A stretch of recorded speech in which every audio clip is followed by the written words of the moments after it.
नमस्कार दोस्तों, स्वागत है आप सभी का मेरे यूट्यूब चैनल में।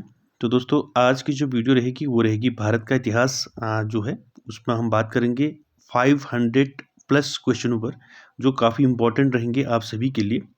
और ये सेलेक्टेड क्वेश्चन है, आपके 500 प्लस क्वेश्चन है, इसमें काफ़ी इंपॉर्टेंट हैं और सेलेक्टेड क्वेश्चन को लिया गया है इसमें एग्जाम की दृष्टि से। तो दोस्तों वीडियो को जो है आप अंत तक ज़रूर देखें और स्टार्ट करते हैं आज की वीडियो। तो आज की वीडियो का जो पहला क्वेश्चन है दोस्तों वो है इतिहास के आरंभिक काल को क्या कहा जाता है। तो इतिहास के आरंभिक काल को हम पूरा पाषाण काल कहते हैं, ठीक है। और दूसरा क्वेश्चन देखिए, किस काल में पत्थर के औजार सबसे पहले पाए गए थे। वो है आपका पूरा पाषाण काल, यानी कि पूरा पाषाण काल में लोग पत्थर के औजारों का प्रयोग करते थे, ठीक है। आगे चलते हैं दोस्तों अगले क्वेश्चन पर। अगला क्वेश्चन है क्वेश्चन नंबर 3। देखिए, कौन सी सभ्यता अपनी नगर नियोजन के लिए प्रसिद्ध है। वो है आपकी सिंधु घाटी सभ्यता, ठीक है। पढ़ा होगा आपने, सिंधु घाटी सभ्यता जो है अपनी नगर नियोजन के लिए जानी जाती है, ठीक। आगे देखिए क्वेश्चन नंबर 4। सिंधु घाटी सभ्यता का कौन सा स्थान सिंधु नदी के किनारे स्थित है। तो वो है आपका मोहनजोदड़ो या मोहनजोदाड़ो, ठीक है। किस नदी पर है, सिंधु नदी के किनारे, ठीक है। आगे चलते हैं। अगला अगला क्वेश्चन है मोहनजोदड़ो या मोहनजोदाड़ो का स्थानीय नाम क्या है। तो स्थानीय भाषा में उसको क्या बोलते हैं, मृतकों का टीला बोलते हैं, ठीक है। काफी इंपॉर्टेंट है, ठीक है। आगे चलते हैं। अगला क्वेश्चन है विशाल स्नानागार कहाँ मिला था। तो वो मोहनजोदड़ो में मिला था, ठीक है। आगे देखते हैं। देवी माता की पूजा संबंधित थी सिंधु घाटी सभ्यता से, ठीक है। सिंधु घाटी सभ्यता जो है, सिंधु घाटी सभ्यता के लोग जो हैं देवी माता की पूजा करते थे, ठीक है। आगे चलते हैं अगले क्वेश्चन पर।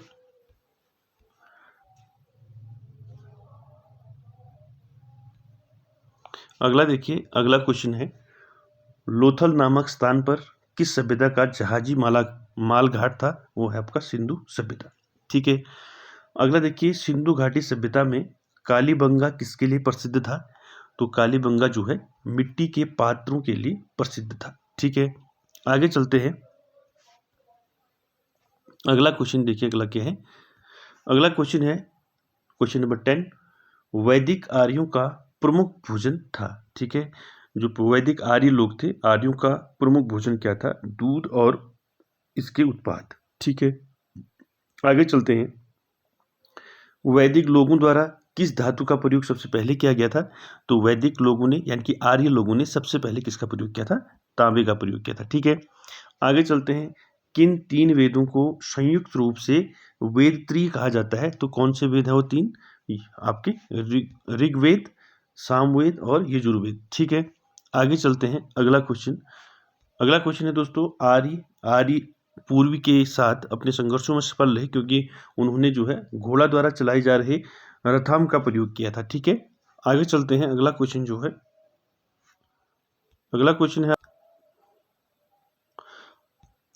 क्वेश्चन है ऋग्वैदिक आर्य पशुचारी लोग थे, यानी कि पशु पशुपालन करते थे ये लोग। तो यह कथन किस तथ्य से पुष्टि होती है इसकी। तो देखिए, ऋग्वेद में गाय के अनेक संदर्भ हैं। अधिकांश युद्ध जो है गायों के लिए लड़े गए थे आपके, और पुरोहितों को दिए जाने वाला उपहार प्रायः गायें होती थी, न कि जमीन, ठीक है। आगे चलते हैं। अगला अगला क्वेश्चन है आर्यन जनजातियों की प्राचीनतम बस्ती कहाँ है। यानी कि आर्यन मतलब आर्य लोगों की जो प्राचीनतम बस्ती थी वो कहाँ थी, सप्त सिंधु प्रदेश, ठीक है। आगे देखिए, राज्याभिषेक समारोह का विवरण किसमें किया गया है। यानी कि राज्याभिषेक समारोह का विवरण जो है ऐत्रेय ब्राह्मण में किया गया है, ठीक है। आगे चलते हैं। इंपॉर्टेंट है, प्रसिद्ध गायत्री मंत्र कहाँ से लिया गया है। तो गायत्री मंत्र जो है ऋग्वेद से लिया गया है, ठीक है। आगे चलते हैं। किस विदुषी ने वाद विवाद में अजय याज्ञवल्क्य को चुनौती दी थी। तो कौन थी विदुषी, गार्गी, ठीक है।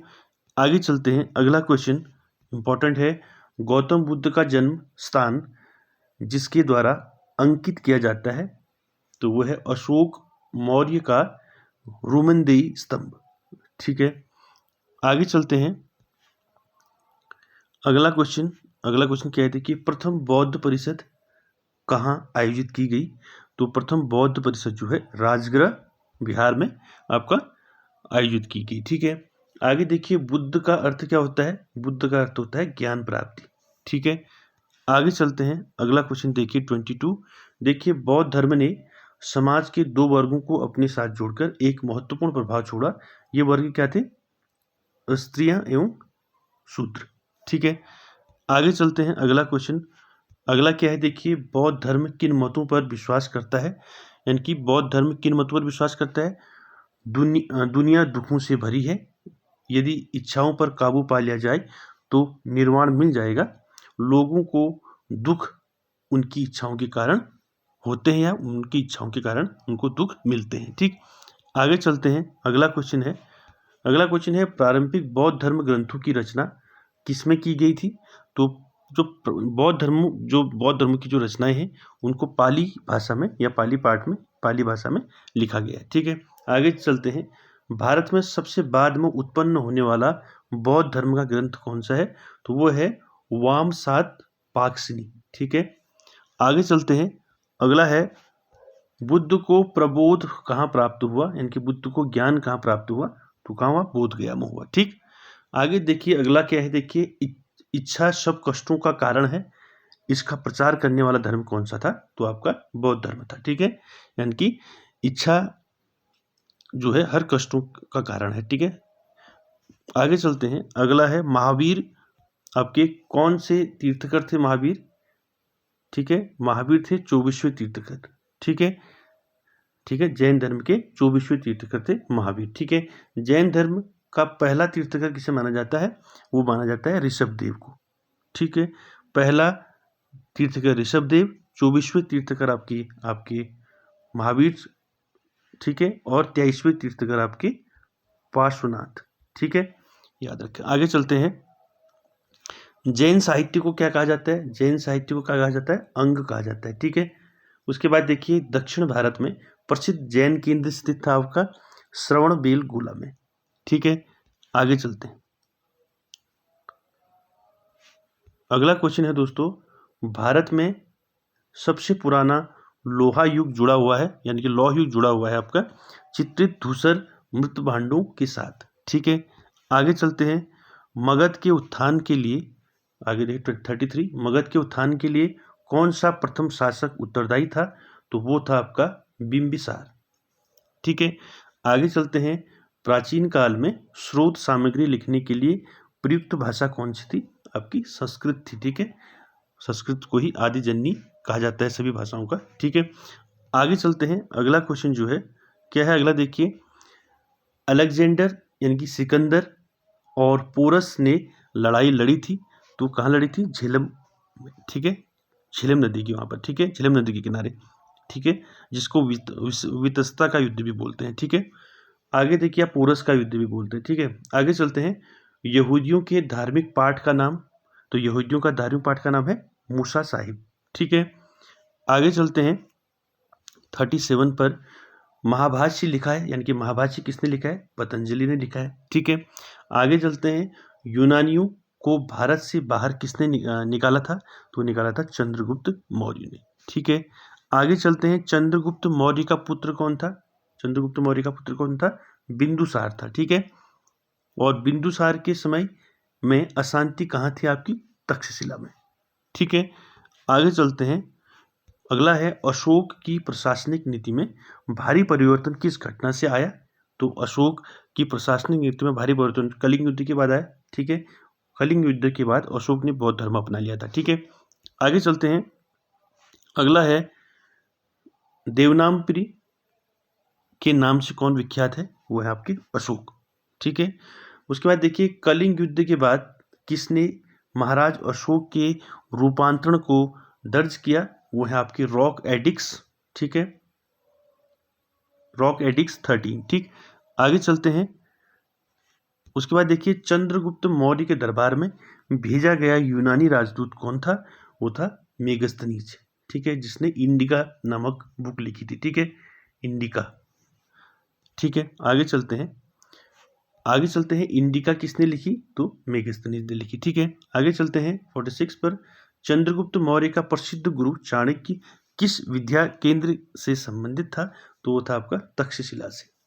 ठीक है, अगला देखिए, अर्थशास्त्र के लेखक किसके समकालीन थे? अर्थशास्त्र के लेखक चंद्रगुप्त मौर्य के। ठीक है, अर्थशास्त्र के लेखक कौन थे? कौटिल्य, चाणक्य। ठीक है, आगे चलते हैं। अगला है अशोक के शिलालेख किस लिपि में खुदे हुए हैं? तो अशोक के शिलालेख जो है ब्राह्मी लिपि में लिखे गए हैं। ठीक, आगे देखिए अगला, किस प्रसिद्ध शासक को शिलालेखों का जनक, इंपॉर्टेंट है, किस प्रसिद्ध शासक को शिलालेखों का जनक कहा जाता है? तो वो है आपके अशोक। ठीक है, आगे चलते हैं अगले क्वेश्चन पर, क्वेश्चन नंबर 50। मौर्य वंश के शासन के दौरान स्थानिक कौन था? तो मौर्य वंश आपका जब चला, मौर्य वंश जब था तो उस समय स्थानिक कहा जाता था जिला प्रशासक को। ठीक है, आगे चलते हैं।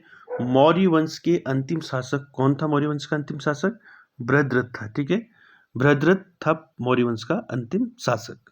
आगे चलते हैं, अगला है 52, मिलिंदपन्हो क्या है? ये बौद्ध पाठ है। ठीक है, आगे चलते हैं, अगला क्या है देखिए, कुषाण काल में भारतीय और शैली के मिश्रण से विकसित कला विद्यालय को किस नाम से जाना जाता था? गांधार कला। ठीक है, जिसमें भारतीय और आपकी कुषाण शैली जो है मिक्स्ड थी। ठीक है, आगे चलते हैं, अगला है कुषाण वंश के प्रसिद्ध राजा कौन थे? आपके कनिष्क थे। ठीक है, और शक संवत किसने चलाया था? कनिष्क ने ही चलाया था। ठीक है, कब चलाया था शक संवत? 78 ईस्वी में। ठीक है, तो शक संवत किसने और कब शुरू किया? कनिष्क ने चलाया था शक संवत। ठीक है, और कब चलाया था? 78 ईस्वी में। ठीक है, आगे चलते हैं, अगला है कला की गांधार शैली किसके शासनकाल में पनपी थी? तो कला की गांधार शैली कनिष्क के शासनकाल में पनपी थी। ठीक है, आगे चलते हैं, राजा खारवेल किस चेदी वंश के महानतम शासक थे? तो राजा खारवेल किस वंश के थे? महानतम शासक आपके कलिंग के थे। ठीक है, आगे चलते हैं, अगला क्वेश्चन जो है, अगला क्वेश्चन देखिए, अगला क्वेश्चन है आपका, सातवाहन का सबसे बड़ा शासक कौन था? वो था आपका गौतमी पुत्र सातकर्णी। ठीक है, आगे चलते हैं, महरौली में जंग रहित लौह स्तंभ किसने स्थापित किया? गुप्तों ने किया। ठीक है, आगे देखिए, चंद्रगुप्त द्वितीय को और किस नाम से जाना जाता है?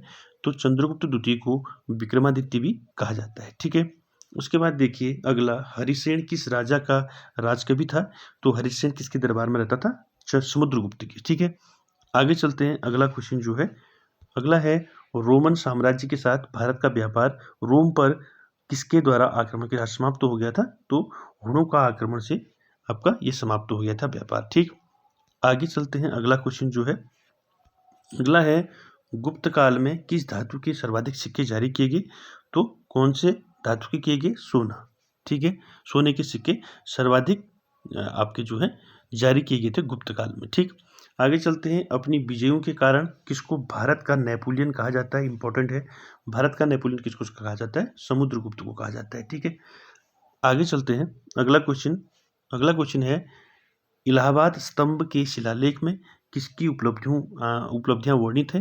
तो वो है आपकी समुद्रगुप्त की। ठीक है, इलाहाबाद स्तंभ जो है किससे संबंधित है? आपका समुद्रगुप्त से। ठीक है, आगे देखिए, मेघदूत का लेखक यानी कि मेघदूत किसने लिखा? वो लिखा कालिदास ने। ठीक है, आगे चलते हैं अगले क्वेश्चन पर, अगला क्वेश्चन है 67, फाहियान किसके शासनकाल के दौरान भारत आया था?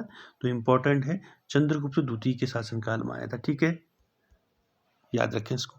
अगर देखिए अगला क्वेश्चन 68 पे चलते हैं, तो 68 है देखिए, प्राचीन भारत के विख्यात चिकित्सक धन्वंतरी ने अपना परामर्श किसके दरबार में दिया था?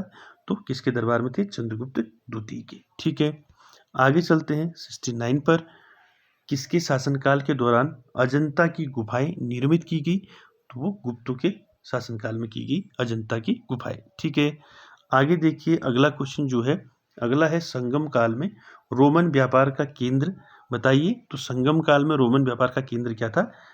अरिकामेडू। ठीक है, अरिकामेडू। आगे चलते हैं, अगला क्वेश्चन जो है, चोल राजा राजेंद्र ने कौन सी पदवी धारण की थी?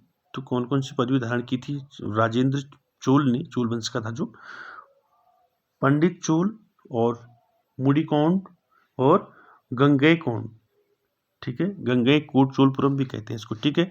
तो ये आपका कौन था, राजेंद्र चोल, ठीक है। आगे चलते हैं, अगला है चोल अभिलेखों में निम्नलिखित भूमि की विभिन्न कोटियों के अनुसार किसको आपके जैन संस्थानों को दान दी गई थी, वो दी क्या दी, पल्ली चंदनम, ठीक है। आगे चलते हैं, अगला क्वेश्चन, किस चोल राजा ने लंका को पहले जीता था, तो वो था आपका राजराज प्रथम, ठीक है।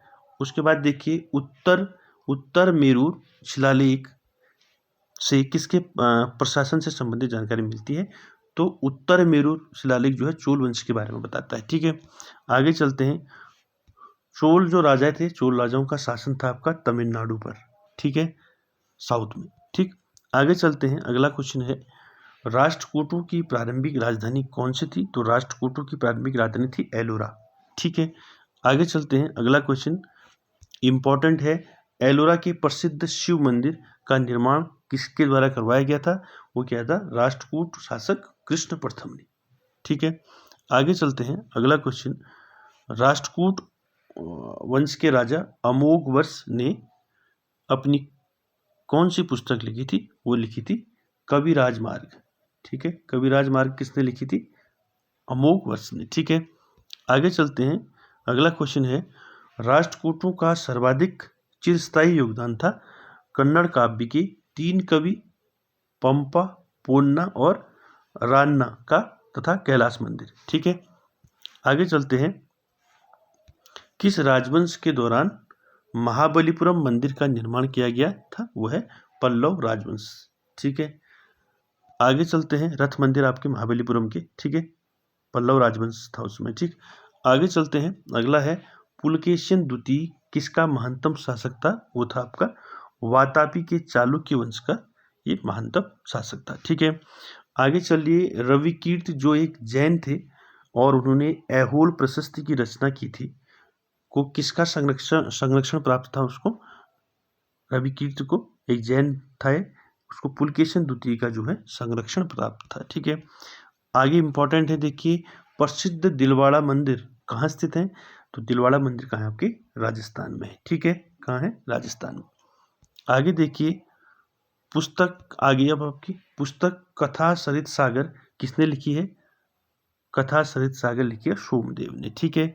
आगे देखिए, हर्षचरित्र के लेखक कौन है, हर्षचरित्र के लेखक हैं बाण भट्ट, ठीक है।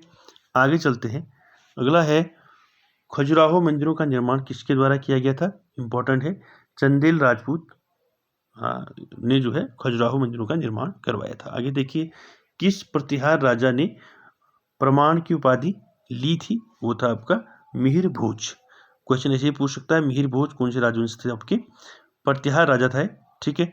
आगे चलते हैं, प्रतिहार वंश का महंतम राजा कौन था, तो मिहिर भोज था, ठीक है। तो मिहिर भोज प्रतिहार वंश के महंतम शासक थे, ठीक है।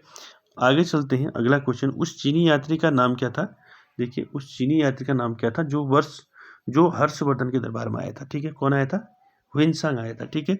आगे चलते हैं, प्रिंस ऑफ पिलग्रिम्स नाम किससे प्रदान किया गया था, हुइनसांग को कहा गया है, ठीक है, प्रिंस ऑफ पिलग्रिम्स, ठीक है।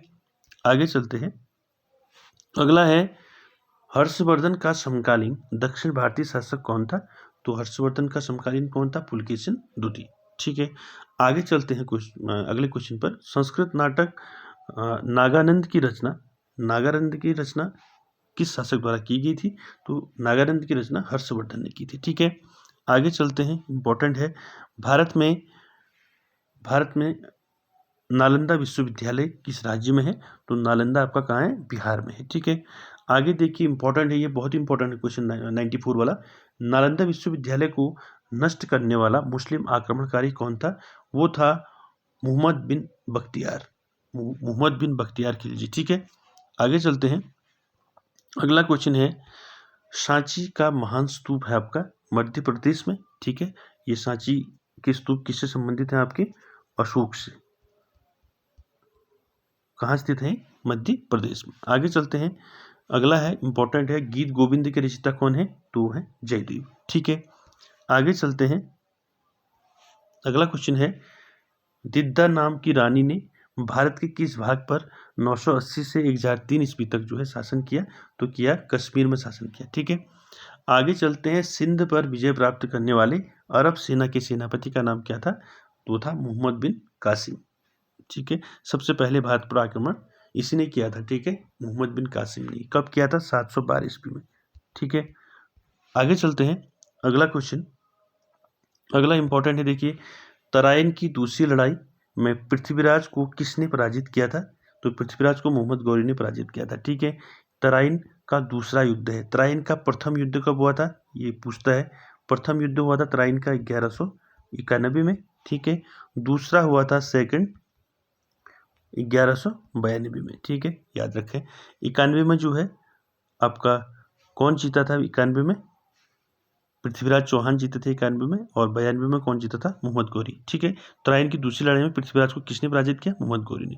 तो किन किन के बीच हुआ युद्ध? तराइन का प्रथम और द्वितीय मोहम्मद गौरी और पृथ्वीराज चौहान के बीच में हुआ। ठीक है, प्रथम में पृथ्वीराज चौहान जीते और दूसरे में मोहम्मद गौरी। ठीक, आगे चलते हैं। अगला क्वेश्चन है, भारत का प्रथम मुगल बादशाह कौन था? तो मुगल बादशाह आपका बाबर। ठीक है, आगे चलते हैं अगले क्वेश्चन पर। तो अगला क्वेश्चन है, किस लड़ाई ने मोहम्मद गौरी के लिए दिल्ली क्षेत्र खोल दिया था? वो था आपका तराइन का दूसरा युद्ध। ठीक है, दिल्ली क्षेत्र इसलिए खोला था क्योंकि पृथ्वीराज चौहान आपके दिल्ली से थे। ठीक है, आगे चलते हैं। और इसने पृथ्वीराज चौहान को हराया था। ठीक है, तराइन के दूसरे युद्ध में।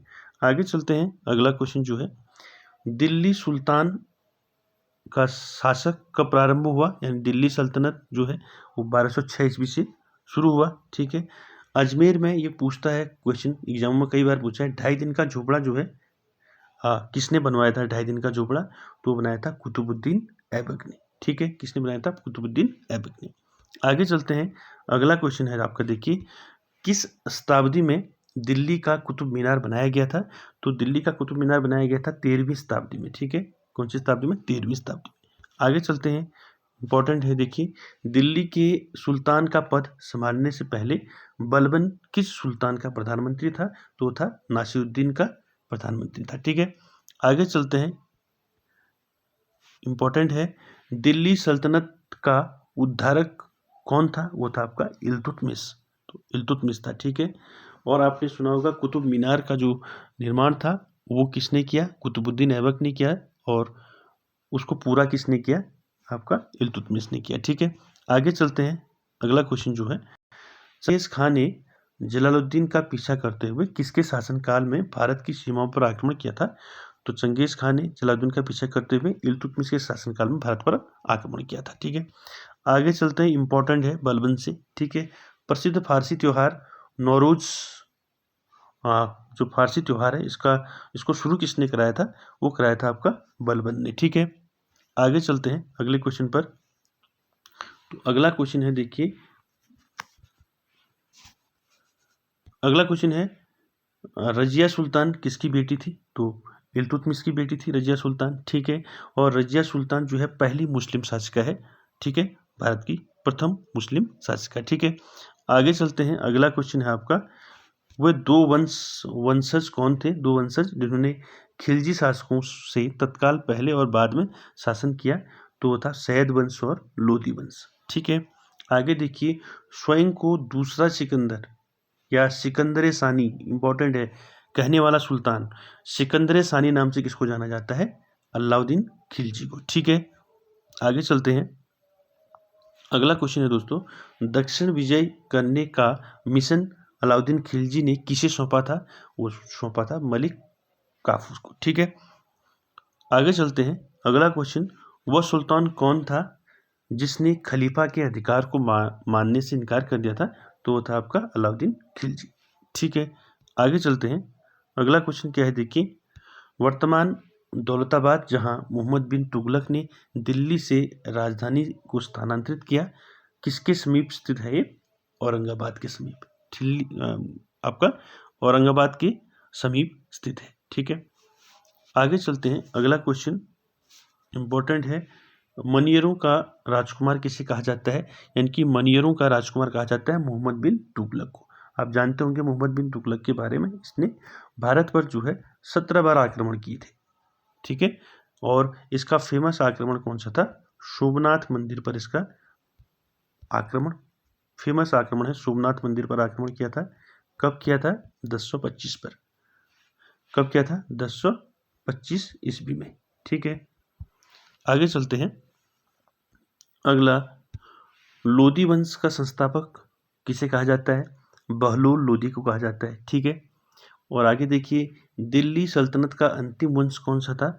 लोदी वंश था। ठीक है, अंतिम वंश। ठीक, आगे चलते हैं। सूफी परंपरा में पीर से क्या से है? यानी कि सूफी परंपरा में पीर कहते हैं ना, वो होता है सूफियों का गुरु होता है, उसको पीर बोलते हैं। ठीक है, आगे चलते हैं। सूफी आदेशों को किस नाम से जाना जाता है? जो सूफी आदेश होते हैं उनको सिलसिला नाम से जाना जाता है। ठीक है, आगे चलते हैं। अगला क्वेश्चन जो है, अगला क्वेश्चन क्या है? देखिए, भक्ति प्रचारक शंकरदेव ने किस प्रादेशिक भाषाओं का उपयोग करके उसे लोकप्रिय बनाया?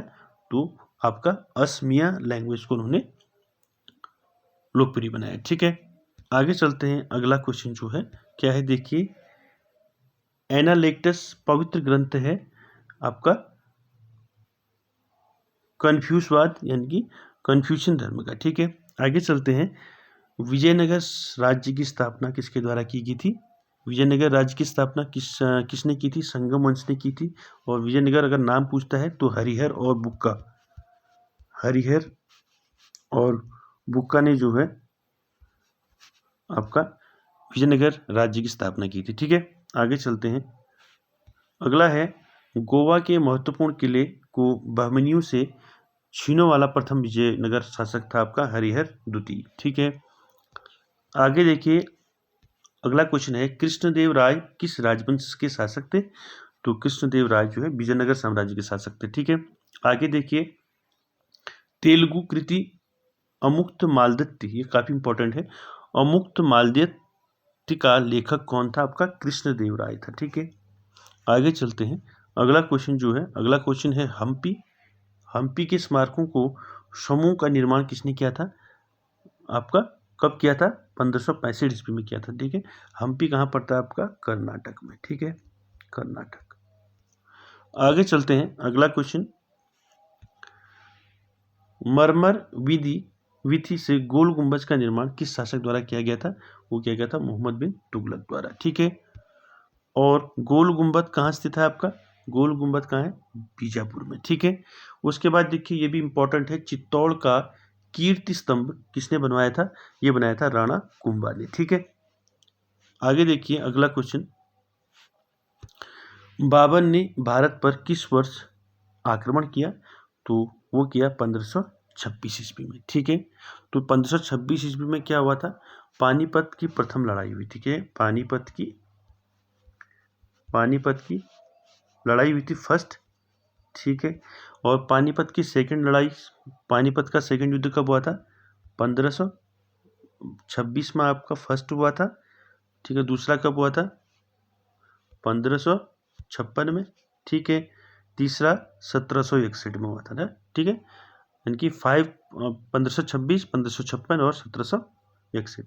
तो 1761 में थर्ड हुआ था। ठीक है, इसको याद रखें। ठीक, आगे चलते हैं। पानीपत की प्रथम लड़ाई जो हुई थी आपकी, मैंने बताया था आपको 1526 में। ठीक है, किन दो सेनाओं के बीच लड़ी गई थी? बाबर और लोदी के बीच। ठीक है, बाबर और लोदी साम्राज्य के बीच। ठीक, आगे चलते हैं। अगला क्वेश्चन है, देखिए, दिल्ली में मुगल साम्राज्य की नींव किस लड़ाई के परिणाम स्वरूप पड़ी? दिल्ली में मुगल साम्राज्य की नींव पड़ी थी आपकी पानीपत की पहली लड़ाई से। कब? 1526। आगे चलते हैं। अगला क्वेश्चन है, देखिए, भारत में सबसे पहले तोप खाने का प्रयोग किसने किया था? तो किया था बाबर ने। ठीक है, और बाबर की मृत्यु कहाँ हुई थी? आगरा में हुई थी। ठीक है, आगे चलते हैं। अगला क्वेश्चन है, देखिए, 1540 ईस्वी में किस युद्ध के पश्चात हुमायूं को हिंदुस्तान से बाहर कर दिया गया? तो वो था कन्नौज। ठीक है, कन्नौज का युद्ध था। ठीक है, उसके बाद देखिए, कन्नौजी का युद्ध या कन्नौज का युद्ध किस वर्ष लड़ा गया था? 1540 ईस्वी में लड़ा गया था। ठीक है, आगे चलते हैं। अगला क्वेश्चन क्या है? हुमायूं का मकबरा के वास्तुकार कौन थे? वो थे मीरक मिर्जा घिसात। ठीक है, आगे चलते हैं। अकबर किस उम्र में जो है शासक बने थे? तो अकबर 13 वर्ष की उम्र में आपके शासक बने थे। ठीक है, आगे चलते हैं। आ गया दूसरा, देखिए पानीपत का द्वितीय युद्ध जो है कब हुआ था और किन के बीच हुआ था? ठीक है, कब हुआ था आपका? 1556 में हुआ था। ठीक है, और किसके बीच हुआ था? अकबर और हेमू के बीच। ठीक है, अकबर और हेमू के बीच हुआ था। ठीक है, आगे चलते हैं। अगला क्वेश्चन है, देखिए रामायण का अनुवाद फारसी में किसने किया? तो रामायण का अनुवाद फारसी में बदायूनी ने किया। ठीक है, आगे जो है इंपॉर्टेंट पुस्तक है, देखिए आईने अकबरी पुस्तक के लेखक कौन है? तो आईने अकबरी पुस्तक के लेखक आपके अबुल फजल। ठीक है, आगे चलते हैं। वह प्रसिद्ध जैन विद्वान कौन था जिसका अकबर बहुत सम्मान करता था? वो था हरि विजय। ठीक है, आगे देखिए हल्दी घाटी की लड़ाई किनके बीच लड़ी गई थी? देखिए हल्दी घाटी की लड़ाई जो है आपका अकबर और राणा प्रताप के बीच लड़ी गई थी, हल्दी घाटी का युद्ध। ठीक है, आगे देखिए बुलंद दरवाजा कहाँ स्थित है? आपका उत्तर प्रदेश में है। ठीक है, उसके बाद देखिए अगला, प्रयाग नगर को इलाहाबाद अल्लाह का नगर नाम से किसने दिया नाम? ये वो दिया अकबर ने। ठीक है, अकबर के अभिरक्षक कौन थे? अकबर के अभिरक्षक थे आपके बैरम खां। ठीक है, आगे चलते हैं। अगला क्वेश्चन जो है, टोडरमल किस मुगल शासक के प्रसिद्ध राज्य मंत्री थे? तो टोडरमल किसके दरबार में थे? अकबर के। ठीक है, आगे चलते हैं। अकबर का फेमस आपका दीन इलाही एक नया धर्म किसके द्वारा शुरू किया गया था? तो दीन इलाही धर्म किससे संबंधित है? आपका अकबर से। ठीक है, आगे चलते हैं। अकबर के एक पुत्र किस दरबारी ने दीन इलाही को स्वीकार किया था? वो थे आपके बीरबल। ठीक है, आगे चलते हैं। अगला क्वेश्चन है, जब ईस्ट इंडिया कंपनी का गठन हुआ था उस समय भारत का मुगल बादशाह कौन था? इंपॉर्टेंट है, अकबर था उस समय। ठीक है, ईस्ट इंडिया कंपनी कब आई भारत? आपका 1600 ईस्वी में। ठीक है, कब आई ईस्ट इंडिया? 1600 में आई। ठीक है, तो जब ईस्ट इंडिया कंपनी भारत आई तो उस समय किसका शासन था? मुगल बादशाह अकबर का शासन था। ठीक है, आगे चलते हैं। अगला है, किसके शासनकाल में तुलसीदास ने रामचरितमानस लिखी थी? वो थे अकबर। ठीक है, अकबर के शासनकाल में ही तुलसीदास ने रामचरितमानस लिखी थी। ठीक है, जहांगीर का अर्थ क्या है? विश्व विजेता कहा जाता है जहांगीर का अर्थ। ठीक है, आगे चलते हैं। अगला क्वेश्चन है दोस्तों, अगला है इंग्लैंड के तत्कालीन राजा जेम्स द्वारा जहांगीर के शाही दरबार में राजदूत के रूप में किसको भेजा था? तो भेजा था जॉन हॉकिंस को। ठीक है, पूछा जाता है जॉन हॉकिंस किसके दरबार में आए थे? जहांगीर के दरबार में आए थे। ठीक है, आगे चलते हैं। राजकुमार खुर्रम आगे चलकर क्या कहलाए? इनकी खुर्रम किसको कहते हैं? शाहजहां को। ठीक है, तो शाहजहां कहलाए। ठीक है, आगे चलते हैं। अगला क्वेश्चन है, शाहजहां का प्रसिद्ध तख्त ताउस 1739 ईस्वी में कौन ले गया था? तो इसको नासिरुद्दीन ले गया था। ठीक है, इसमें आपका प्रिंट नहीं हुआ है। ठीक है, नासिरुद्दीन। आगे चलते हैं। अगला क्वेश्चन है, मोती मस्जिद किस नगर में स्थित है? तो मोती मस्जिद आपके आगरा में है। ठीक है, उसके बाद देखिए मुगल शासक ने संगीत और नृत्य पर प्रतिबंध लगाया था। कौन से मुगल शासक ने लगाया था संगीत और नृत्य पर प्रतिबंध? तो लगाया था औरंगजेब ने। ठीक है, अगला देखिए, औरंगजेब का उत्तराधिकारी कौन था? तो वो था मुअज्जम। ठीक है, आगे देखिए लाल किले का निर्माण किसने किया था? वो किया था शाहजहां ने।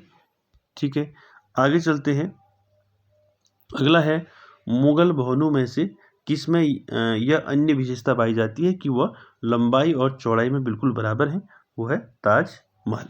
ठीक है, अब देखिए इंपॉर्टेंट है, ताजमहल के वास्तुकार कौन थे? यानी कि ताजमहल को किसने बनाया था? उस्ताद अहमद लाहौरी। ठीक है, आगे चलते हैं। माना जाता है कि इनके जो है फिर शाहजहां ने इनके जो है हाथ कटवा दिए थे।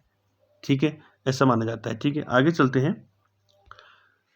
शेर खान ने हुमायूं को 1539 तथा 1540 में क्रमशः किन दो स्थानों पर पराजित किया था? वो था चौसा का युद्ध। कब हुआ था आपका? चौसा का युद्ध 1539 में, और कन्नौज का युद्ध 1540 में। ठीक है, आगे चलते हैं। शेरशाह द्वारा निर्मित ग्रैंड रोड पंजाब को किसके साथ जोड़ती है? बंगाल के साथ, पूर्व बंगाल के साथ।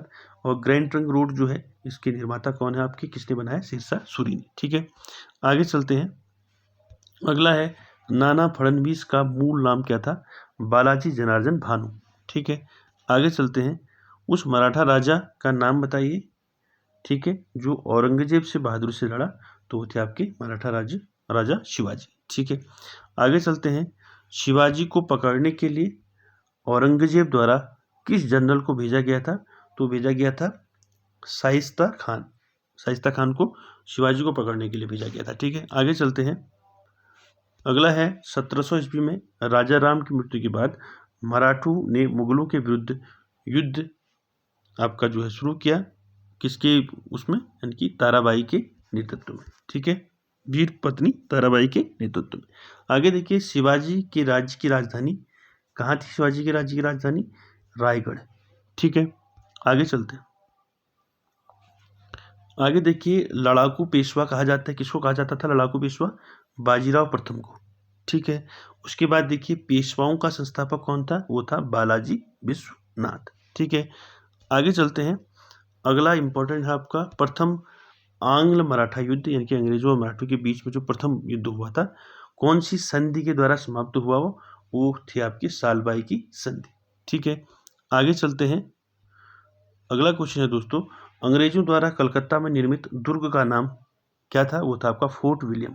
ठीक है, आगे चलते हैं।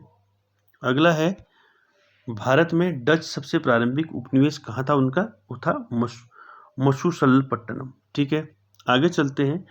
अंग्रेजों शासक चार्ल्स द्वितीय को किसकी राजकुमारी से विवाह करने के लिए बम्बई जो है दहेज में दिया गया था? तो वो था आपका पुर्तगाल। ठीक है, आगे देखिए अगला क्वेश्चन। पुर्तगाली यात्री वास्को डी गामा कौन था? एक पुर्तगाली था। का कालीकट आने का भव्य स्वागत करने वाले भारतीय राजा कौन थे? वो थे जमोरिन। ठीक है, कौन थे? जमोरिन ने स्वागत किया था आपका वास्को डी गामा का। ठीक है, आगे चलते हैं। अगला क्वेश्चन है, भारत में सबसे पहले आने वाले और सबसे बाद में जाने वाले कौन थे? आपके पुर्तगाली लोग। ठीक है, आगे चलते हैं। अगला है, पुर्तगालियों द्वारा कालीकट से ले जाए जाने वाले कालीकट के सूती कपड़े यूरोप में आमतौर पर क्या कहलाते थे? उनको कैलिको। क्या कहते थे? कैलिको। ठीक है, आगे चलते हैं।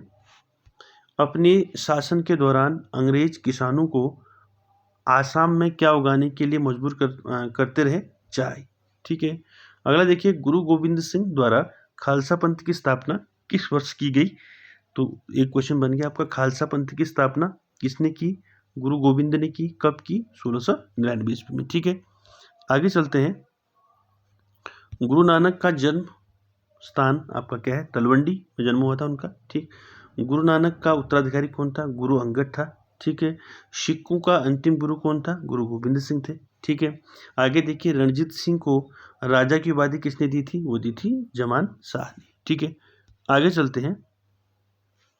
अगला है, नादिर शाह के आक्रमण के समय दिल्ली का शासक कौन था? वो था मोहम्मद शाह। ठीक है, आगे चलते हैं। अगला है, अवध के स्वायत्त राज्य का संस्थापक कौन था? वो था शहादत खां अवध का। ठीक है, टीपू सुल्तान कहाँ का शासक था? टीपू सुल्तान मैसूर का। ठीक है, आगे चलते हैं। तथा कथित काल कोठरी दुर्घटना किस बात का उल्लेख करती है? 123 अंग्रेजों की एक छोटे से कमरे में तथाकथित कैद करके, जिसके परिणाम स्वरूप उनमें से अधिकांश की मृत्यु हो गई, तो इसको बोलते हैं काल कोठरी दुर्घटना। ठीक है, इंपॉर्टेंट आ गया अगला। 1757 में प्लासी के युद्ध में सिराजुद्दौला के साथ किसने विश्वासघात किया था? तो क्या था? मीर जाफर ने। ठीक है, और प्लासी का युद्ध कब हुआ था आपका? 1757 में। ठीक है, आगे चलते हैं। प्लासी की लड़ाई किसके बीच लड़ी गई? ठीक है, सिराजुद्दौला और रॉबर्ट क्लाइव के बीच लड़ी गई थी। ठीक है, कब? प्लासी का युद्ध 1757। ठीक है, आगे चलते हैं। अगला है, पुर्तगाली संस्कृति के अवशेष भारत में पाए जाते हैं, गोवा में। ठीक है। अगला देखिए, किस युद्ध से भारत में फ्रांसीसियों के भाग्य का निर्णय हुआ था? वो था वांडी वास का युद्ध। ठीक है, आगे चलते हैं। अगला है आपका, स्वामी दयानंद सरस्वती ने प्रथम आर्य समाज की स्थापना जो है 1875 ईस्वी में कहाँ की थी? मुंबई में की थी। ठीक है, तो आर्य समाज की स्थापना कब हुई? 1875 में। ठीक है, किसने की? स्वामी दयानंद सरस्वती ने। और कहाँ की? आपका मुंबई में। ठीक, आगे चलते हैं। अगला है, औपनिवेशिक भारत में आर्य समाज स्थापित करने वाले कौन थे? वो थे आपके स्वामी दयानंद सरस्वती। ठीक है, आगे चलते हैं अगला क्वेश्चन पर। अगला क्वेश्चन है दोस्तों, रामकृष्ण मिशन की स्थापना किसने की? स्वामी विवेकानंद ने की। ठीक है, उसके बाद देखिए अगला, अंग्रेजों ने भारत में अंग्रेजी को शिक्षा का माध्यम कब बनाया था? 1835 में। ठीक, आगे देखिए, अलीगढ़ आंदोलन का संस्थापक कौन था? अलीगढ़ आंदोलन का संस्थापक था सर सैयद अहमद खान। ठीक है, उसके बाद देखिए, नए भारत का पैगंबर किसे कहा जाता है?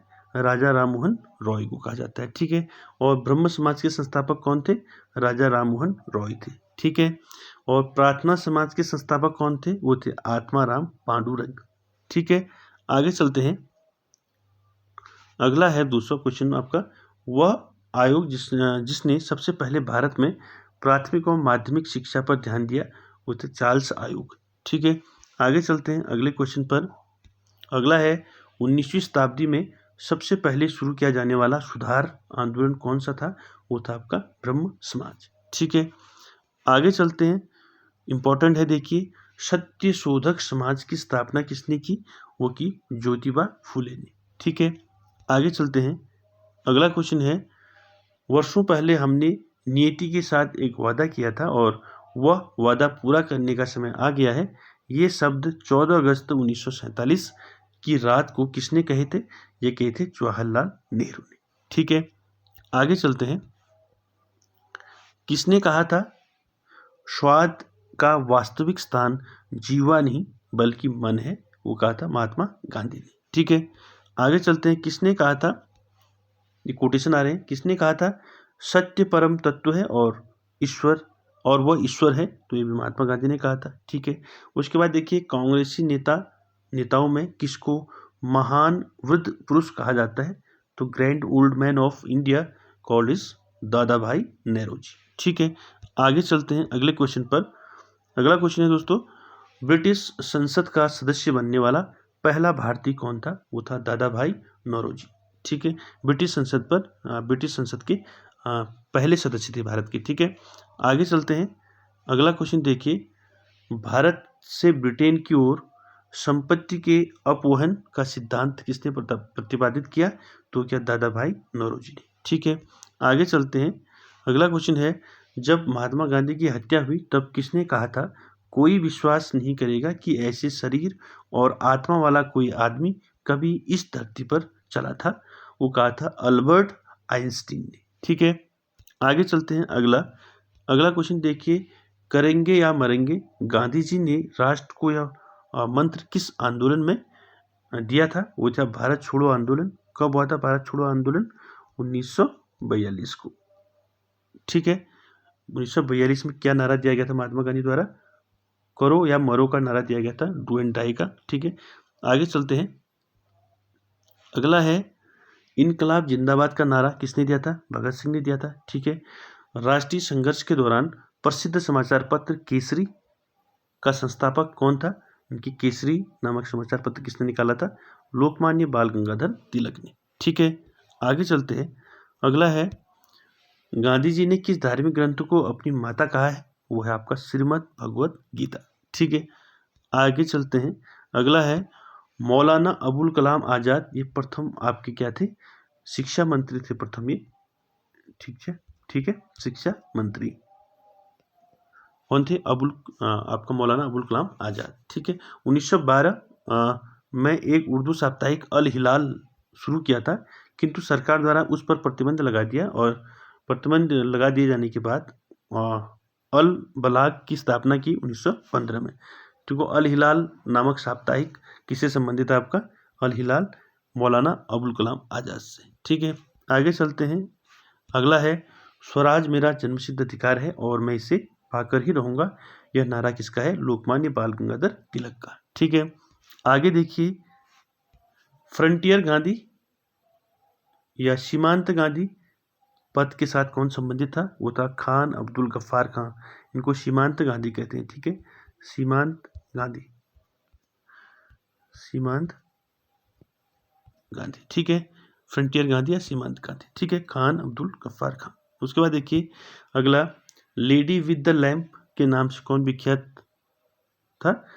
Florence Nightingale.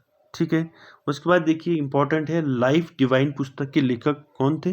वो थे अरविंद घोष। लाइफ डिवाइन पुस्तक के लेखक अरविंद घोष। ठीक है, उसके बाद देखिए the loyal Mohammedans of India किसका समाचार पत्र? ये था सैयद अहमद खान का। ठीक है, आगे चलते हैं। कौन यंग इंडिया और हरिजन नामक पत्रिका का संपादन किया? तो किसने किया? यंग इंडिया और हरिजन नामक पत्रिका का संपादन तो महात्मा गांधी ने किया। ठीक है, आगे चलते हैं। अगला है ब्रिटिश इंडिगो बागान मालिकों के अत्याचारों का वर्णन करने वाला प्रसिद्ध नाटक नील दर्पण किसने लिखा था? नील दर्पण ये लिखा था आपका, नाटक था एक, दीनबंधु मित्र ने लिखा था इसको। दीनबंधु मित्र ने क्या था नील दर्पण में? इसमें बागान मालिकों के अत्याचारों का वर्णन किया था आपका दीनबंधु मित्र ने। ठीक है, आगे चलते हैं अगले क्वेश्चन पर। अगला क्वेश्चन है, रविंद्रनाथ टैगोर द्वारा लिखित गीत जनगण मन सर्वप्रथम जनवरी 1912 ईस्वी में किस नाम से प्रकाशित हुआ था? भारत भाग्य विधाता नाम से। ठीक है, आगे चलते हैं। अपने उपन्यास आनंद मठ में बंकिम चंद्र चटर्जी द्वारा बंगाल के किस विद्रोह का उल्लेख किया गया है? तो वह है सन्यासी विद्रोह का उल्लेख किया गया है। तो क्वेश्चन कितने बन गए देखिए, आनंद मठ उपन्यास किसका है? वो है आपका बंकिम चंद्र चटर्जी का है।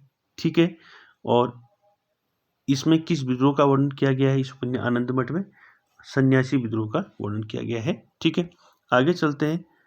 अगला है, अरविंद को किस मामले में गिरफ्तार किया था? वो है अलीपुर बम मामला। ठीक है, उसके बाद देखिए अभिनव भारत नामक संस्था की स्थापना किसने की थी? विनायक दामोदर सावरकर ने की थी। इंपॉर्टेंट है आपका अभिनव भारत नामक संस्था। ठीक है, दामोदर सावरकर। ठीक है, आगे चलते हैं। अगला है लाहौर षड्यंत्र मामला किसके विरुद्ध रजिस्टर किया गया था? वो था भगत सिंह। आगे चलते हैं। अगला क्वेश्चन है दोस्तों, नौजवान भारत सभा किसने स्थापित की थी? वो की थी सरदार भगत सिंह ने। ठीक है, उसके बाद देखिए अगला क्वेश्चन है, यूएसए और सैन फ्रांसिस्को में गदर पार्टी की स्थापना किसने की थी? गदर पार्टी की स्थापना जो है लाला हरदयाल ने की थी। ठीक है, गदर पार्टी की स्थापना किसने की थी? लाला हरदयाल। आगे चलते हैं। मंगल पांडे ने 1857 के विद्रोह की पहली गोली चलाई थी बैरकपुर में। ठीक है, उसके बाद देखिए 1857 के विद्रोह का प्रशासनिक परिणाम शक्ति का अंतरण था, तो ईस्ट इंडिया कंपनी से ब्रिटिश सम्राट को। ठीक है, आगे चलते हैं। 1857 के विद्रोह के दौरान भारत का गवर्नर जनरल कौन था? इंपॉर्टेंट है। ठीक है, जब 1857 में विद्रोह हुआ था तो उस समय भारत का गवर्नर जनरल कौन था? लॉर्ड कैनिंग था। ठीक है, कौन था? Lord Canning. उसके बाद देखिए कानपुर के गदर का नेतृत्व किसने किया? कानपुर से, तो 1857 ईस्वी में कानपुर से कौन था आपका? किसने नेतृत्व किया? नाना साहेब ने किया। ठीक है, आगे चलते हैं। अगला है, भारत में सिविल सर्विसेज का सूत्रपात किसने किया? वो क्या? लॉर्ड कॉर्नवालिस ने। ठीक है, तो सिविल सर्विसेज आपका जो आईएएस पीसीएस बनते हैं, ठीक है, इसका जो सूत्रपात किया था वो क्या था? लॉर्ड कॉर्नवालिस ने। ठीक है, आगे चलते हैं। अगला है, सरकार का कंपनी से सम्राट को अंतरण लॉर्ड कैनिंग द्वारा 1 नवंबर 1858 ईस्वी को घोषित किया गया था इलाहाबाद में। ठीक है, आगे देखिए 1877 में इंपीरियल दरबार में हाथ से काती हुई खादी के कपड़े पहनकर कौन गया था? वो गया था जीवी जोशी। ठीक है, आगे चलते हैं। ब्रिटिश शासन के दौरान तत्कालीन मद्रास प्रेसिडेंसी में रैयतवाड़ी प्रणाली की शुरुआत करने वाला कौन था? तो रैयतवाड़ी को शुरू करने का किसको जाता है? मुंद्रू आपका थॉमस मुनरो को। ठीक है, आगे चलते हैं। बंगाल के प्रथम गवर्नर जनरल कौन थे? वो थे वॉरेन हेस्टिंग्स। ठीक है, कौन थे? बंगाल के वॉरेन हेस्टिंग्स। ठीक है, ये बंगाल के प्रथम गवर्नर थे। ठीक है, भारत के नहीं। तो भारत के प्रथम गवर्नर जनरल कौन थे? Lord William Bentinck. ठीक है, आगे चलते हैं। आगे देखिए, किस गवर्नर जनरल ने भारत में सती प्रथा का अंत किया था? तो वो थे लॉर्ड विलियम बेंटिक। ठीक है, आगे चलते हैं। अगला क्वेश्चन क्या है देखिए, अगला है भारतीय सिविल सेवा में अर्हता प्राप्त प्रथम भारतीय कौन था? वो थे आपके सत्येंद्र नाथ टैगोर। ठीक है, आगे देखिए, कौन बंगाल का अंतिम गवर्नर जनरल रहा? Lord William Bentinck. ठीक है, कौन सा गवर्नर जनरल ठगी प्रथा के उन्मूलन से संबंधित था? तो वो था आपके लॉर्ड विलियम बेंटिक। ठीक है, आगे चलते हैं। अगला, ईस्ट इंडिया कंपनी का अंतिम गवर्नर जनरल और क्राउन के अधीन पहला वाइसराय कौन था? लॉर्ड किनी। ठीक है, उसके बाद देखिए, किस गवर्नर जनरल का नाम राज्य हड़प नीति, इंपॉर्टेंट है, राज्य हड़प नीति से किसको जाना जाता है? लॉर्ड डलहौजी को। ठीक है, इनने कौन कौन से जीते थे, कौन कौन से राज्य हड़पे थे? सतारा, झांसी। ठीक है, तो आगे देखिए अगला, भारत का अंतिम वाइसराय कौन था? वो था लॉर्ड माउंटबेटन। ठीक है, भारत किसके वाइसराय काल में स्वतंत्र हुआ? तो उसमें वाइसराय कौन थे? लॉर्ड माउंटबेटन थे। ठीक है, अगला इंपॉर्टेंट है देखिए, भारत का पहला भारतीय गवर्नर जनरल कौन था? तो वो थे सी राजगोपालाचारी। ठीक है, आगे चलते हैं अगले क्वेश्चन पर। किसको लॉर्ड कर्जन का सबसे उपयोगी और महत्वपूर्ण सुधार माना जा सकता है, विशेषतः अविभाजित पंजाब प्रांत में रहने वाले लोगों के संबंध में? तो वो था आपका उनका कृषि सुधार। ठीक है, आगे देखिए, भारतीय विश्वविद्यालय अधिनियम किसने पारित किया था? वो क्या था? लॉर्ड लिटन ने। इंपॉर्टेंट है, नोट कर ले। ठीक है, आगे चलते हैं। भारत में स्थानीय स्वशासन, ये भी इंपॉर्टेंट है, भारत में स्थानीय स्वशासन के अग्रगामी माने जाते हैं आपके लॉर्ड रिपन। ठीक है, आगे चलते हैं, इंपॉर्टेंट है ये भी। ठीक है, भारत में पहली बार सन 1853 में किस स्टेशन से रेल यात्रा आरंभ हुई थी? वो हुई थी मुंबई से। ठीक है, या बम्बई से थाने तक। ठीक है, आगे चलते हैं। अगला क्वेश्चन है, पिट्स इंडिया एक्ट के अंतर्गत किसे स्थापित किया गया था? नियंत्रण बोर्ड को। ठीक है, ये इंपॉर्टेंट है। अगला, कलकत्ता में उच्चतम न्यायालय की स्थापना किसके द्वारा की गई थी? 1773 का विनियामक अधिनियम। ठीक है, इसके द्वारा कलकत्ता उच्च न्यायालय की स्थापना हुई थी 1773 में। ठीक है, आगे चलते हैं। अगला क्वेश्चन देखिए, अगला क्वेश्चन क्या है, सांप्रदायिक निर्वाचन क्षेत्रों की पद्धति की शुरुआत भारत में किसके द्वारा की गई थी? 1909 ईस्वी में आपका मिंटो मार्लो सुधार जो है, जिसमें सांप्रदायिक निर्वाचन क्षेत्रों की पद्धति की शुरुआत की गई थी। ठीक है, आगे चलते हैं। किस अधिनियम की महत्वपूर्ण विशेषता प्रांतीय स्वायत्तता है? वो है आपका 1935 भारत शासन अधिनियम। ठीक है, आगे चलते हैं अगले क्वेश्चन पर। अगला क्वेश्चन देखिए क्या है, 1919 अधिनियम में आपका द्विशासन धारणा को जिस व्यक्ति ने परिचित कराया हुए थे आपके मॉन्टेग्यू। ठीक है, उसके बाद देखिए 1921 नरेंद्र मंडल या चैम्बर ऑफ प्रिंसेस किसके द्वारा आरंभ किया गया था? वो है ड्यूक ऑफ आपका कैनॉट। ठीक है, उसके बाद देखिए गवर्नमेंट ऑफ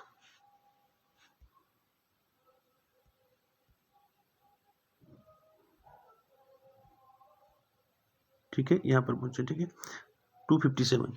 उसके बाद देखिए गवर्नमेंट ऑफ इंडिया एक्ट 1935 किस पर आधारित था? ये था साइमन कमीशन पर आधारित। ठीक है, आगे चलते हैं। अगला क्वेश्चन है, पंजाब में कृषि आंदोलन आयोजित करने के लिए लाला लाजपत राय को किस वर्ष निर्वासित करके आपका मांडले भेजा गया था? 1907 में। ठीक है, आगे चलते हैं। गांधी जी के विदेशी वस्तुओं के बहिष्कार के आंदोलन का लक्ष्य था कुटीर उद्योगों को प्रोत्साहन। ठीक है, आगे चलते हैं। अगला क्वेश्चन है, भारत को अधिकार क्षेत्र का दर्जा किस तारीख को मिला? 15 अगस्त 1947 को। ठीक है, आगे चलते हैं अगले क्वेश्चन पर। गांधी जी जो है सच्चे समर्थक थे आपके कुटीर उद्योगों की। ठीक है, अगला देखिए, किसकी विफलता के बाद स्वराज पार्टी बनाई गई थी। तो असहयोग आंदोलन जब आपका विफल हुआ था उसके बाद स्वराज पार्टी की स्थापना की गई। ठीक है, आगे देखिए, मोतीलाल नेहरू और चित्तरंजन दास संस्थापक थे आपके किस चीज़ के? स्वराज पार्टी के। ठीक है, आगे चलते हैं अगले क्वेश्चन की ओर। अगला क्वेश्चन है, लंदन में गोलमेज सम्मेलन का आयोजन किसकी चर्चा के लिए किया गया था? तो भारत का भावी संविधान के बारे में जो है चर्चा के लिए गोलमेज सम्मेलन का आयोजन किया गया था। आगे चलते हैं अगला क्वेश्चन दोस्तों। अगला है, कांग्रेस की पहली महिला अध्यक्ष कौन थी? तो कांग्रेस की पहली महिला अध्यक्ष थी श्रीमती एनी बेसेंट। ठीक है, आगे चलते हैं। जब स्वतंत्रता की माउंटबेटन योजना स्वीकार की गई उस समय भारतीय राष्ट्रीय कांग्रेस का अध्यक्ष कौन था? तो थे आचार्य JB कृपलानी। ठीक है, इंपॉर्टेंट है। आगे चलते हैं। अगला क्वेश्चन है, सुभाष चंद्र बोस ने भारतीय राष्ट्रीय कांग्रेस से निकलने के बाद किस पार्टी की स्थापना की? तो कि फॉरवर्ड ब्लॉक की स्थापना। इंपॉर्टेंट है, मोस्ट इंपॉर्टेंट कर ले। ठीक, आगे देखिए, कौन आजाद हिंद फौज का संस्थापक था? तो वो था सुभाष चंद्र बोस। ठीक है, आगे चलते हैं अगला क्वेश्चन। देखिए, 12 अप्रैल 1944 को सुभाष चंद्र बोस ने एक नगर में भारतीय राष्ट्रीय सेना का झंडा फहराया था। वह नगर इस समय किस राज्य शासित प्रदेश में है? वो है आपका मणिपुर में। ठीक है, आगे देखिए, अगला क्वेश्चन है, भारतीय राष्ट्रीय कांग्रेस के पहले अधिवेशन में कितने प्रतिनिधियों ने भाग लिया था? तो 72 प्रतिनिधियों ने भाग लिया था। ठीक है, आगे चलते हैं। इंडियन नेशनल कांग्रेस का संस्थापक कौन था? AO Hume. ठीक है, तो नेशनल कांग्रेस का स्थापना कब हुई थी? 1885 में। ठीक है, आगे चलते हैं। अगला है, खिलाफत आंदोलन किसको अपमानित करने के खिलाफ विरोध करने के लिए प्रारंभ किया गया था? वो था आपका टर्किश खलीफा को। ठीक है, आगे चलते हैं। 1916 ईस्वी में भारतीय राष्ट्रीय कांग्रेस और मुस्लिम लीग एक दूसरे के निकट आ गए थे लखनऊ में। ठीक है, आगे चलते हैं। नरम दल और गरम दल के बीच फूट कहाँ और किस वर्ष में पड़ी की थी? वो था आपका कांग्रेस का सूरत अधिवेशन 1907 में। यानी कि 1907 में जो है, जब कांग्रेस का सूरत अधिवेशन हुआ था, तब कांग्रेस जो है 2 पार्ट में बढ़ गई थी, नरम दल और गरम दल। ठीक है, आगे चलते हैं। अगला क्वेश्चन है, लाला लाजपत राय किसके विरुद्ध प्रदर्शन कर रहे थे जब वे पुलिस की नृशंसता का शिकार हुए? साइमन कमीशन का विरोध कर रहे थे और इस साइमन कमीशन का विरोध करने पर ही उनकी मृत्यु भी हो गई थी। ठीक है, आगे चलते हैं। अगला जो है, साइमन कमीशन भारत कब आया था? यह आया था 1928 में। ठीक है, इसी के विरोध में लाला लाजपत राय की मृत्यु हुई थी। ठीक है, आगे चलते हैं। अगला क्वेश्चन है, पूना समझौता महात्मा गांधी और किसके बीच हुआ था? तो पूना समझौता, पूना पैक्ट BR अम्बेडकर और महात्मा गांधी के बीच हुआ था। ठीक है, आगे चलते हैं। होम रूल लीग की स्थापना की गई थी? वो की गई थी प्रथम विश्व युद्ध के दौरान। प्रथम विश्व युद्ध की 1914 से लेके 1918 तक चला आपका प्रथम विश्व युद्ध। ठीक है, आगे चलते हैं। अगला है, मुस्लिम लीग की स्थापना किस वर्ष की गई? मुस्लिम लीग की स्थापना हुई आपकी 1906 में। ठीक है, आगे चलते हैं। भारत के राष्ट्रवादी नेताओं ने साइमन कमीशन का बहिष्कार किया था क्योंकि कमीशन के सभी सदस्य कौन थे?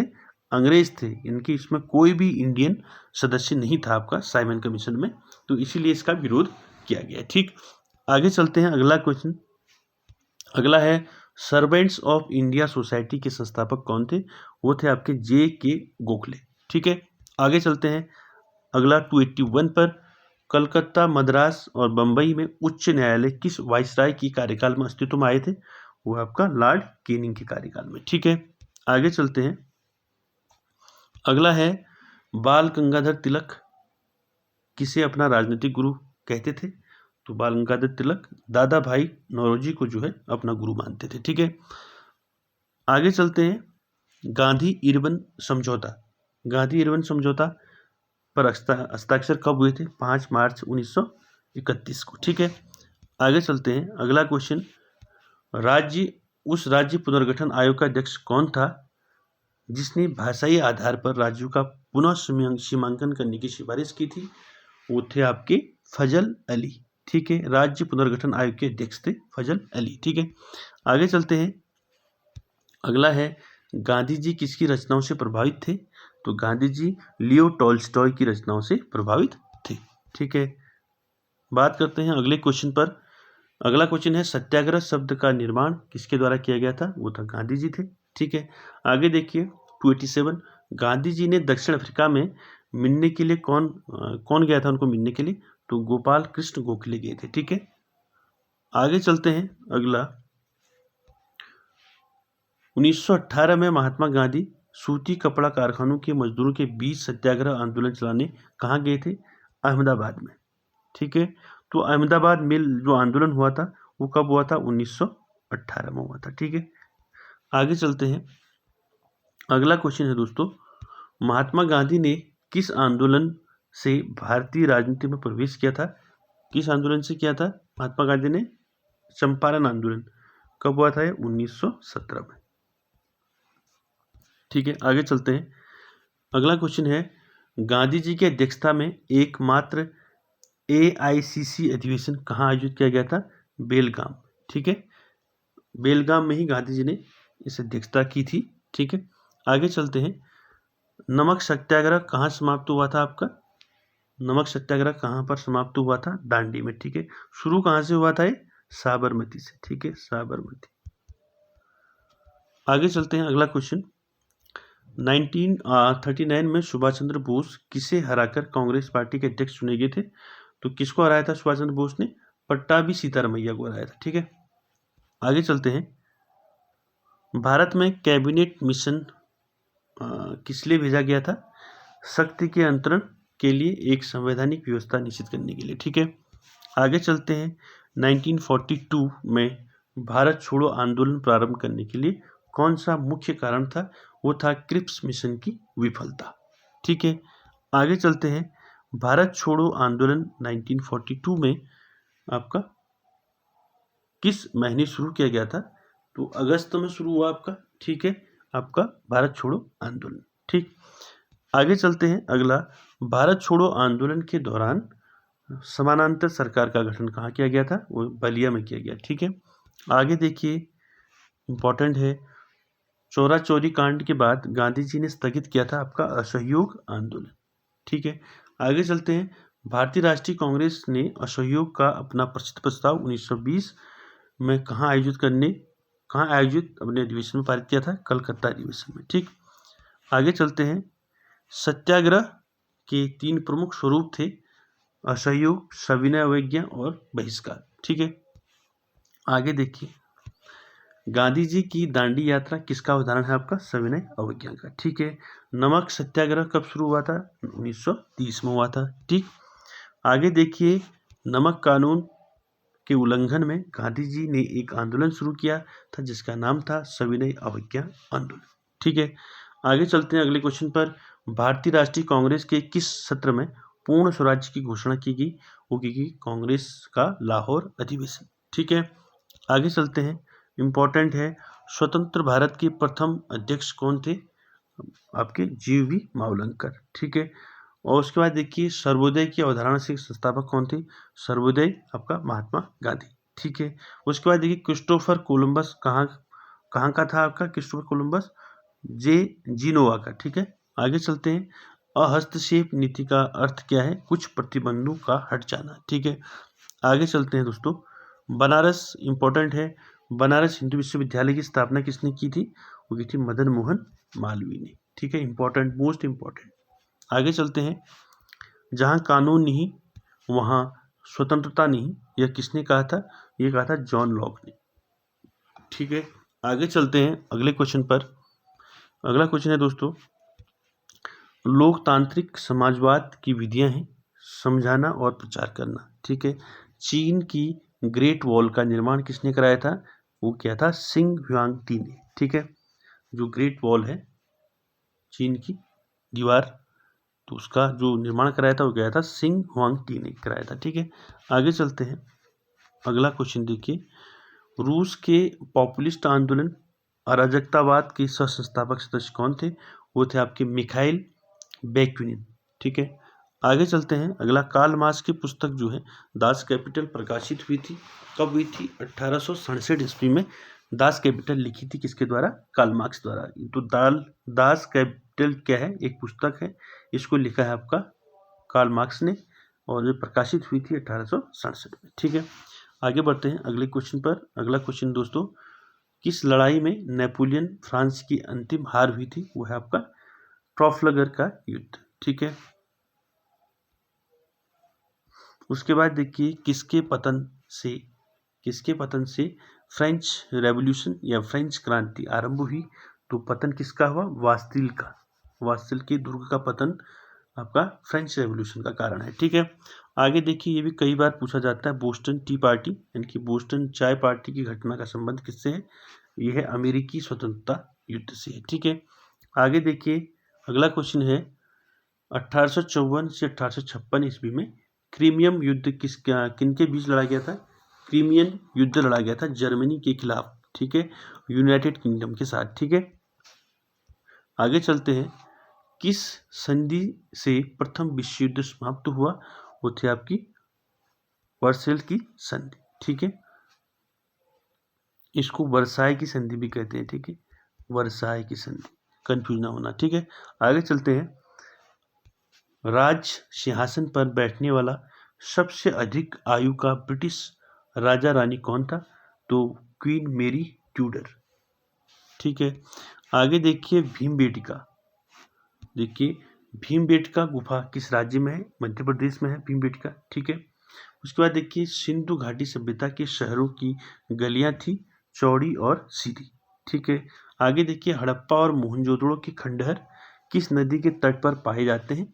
रावी के तट पर हड़प्पा और सिंधु के तट पर मोहनजोदड़ो। ठीक है, आगे चलते हैं। अगला है, सिंधु घाटी सभ्यता की लिपि कौन सी थी? अज्ञात लिपि थी। ठीक है, उसके बाद देखिए, मोहनजोदड़ो में सबसे बड़ा भवन कौन सा था?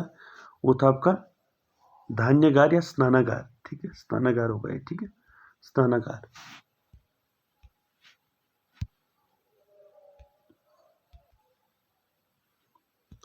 तो देखिए, मोहनजोदड़ो में सबसे बड़ा भवन आपका कौन सा था? आपका स्नानागार था। ठीक है, स्नानागार। ठीक है,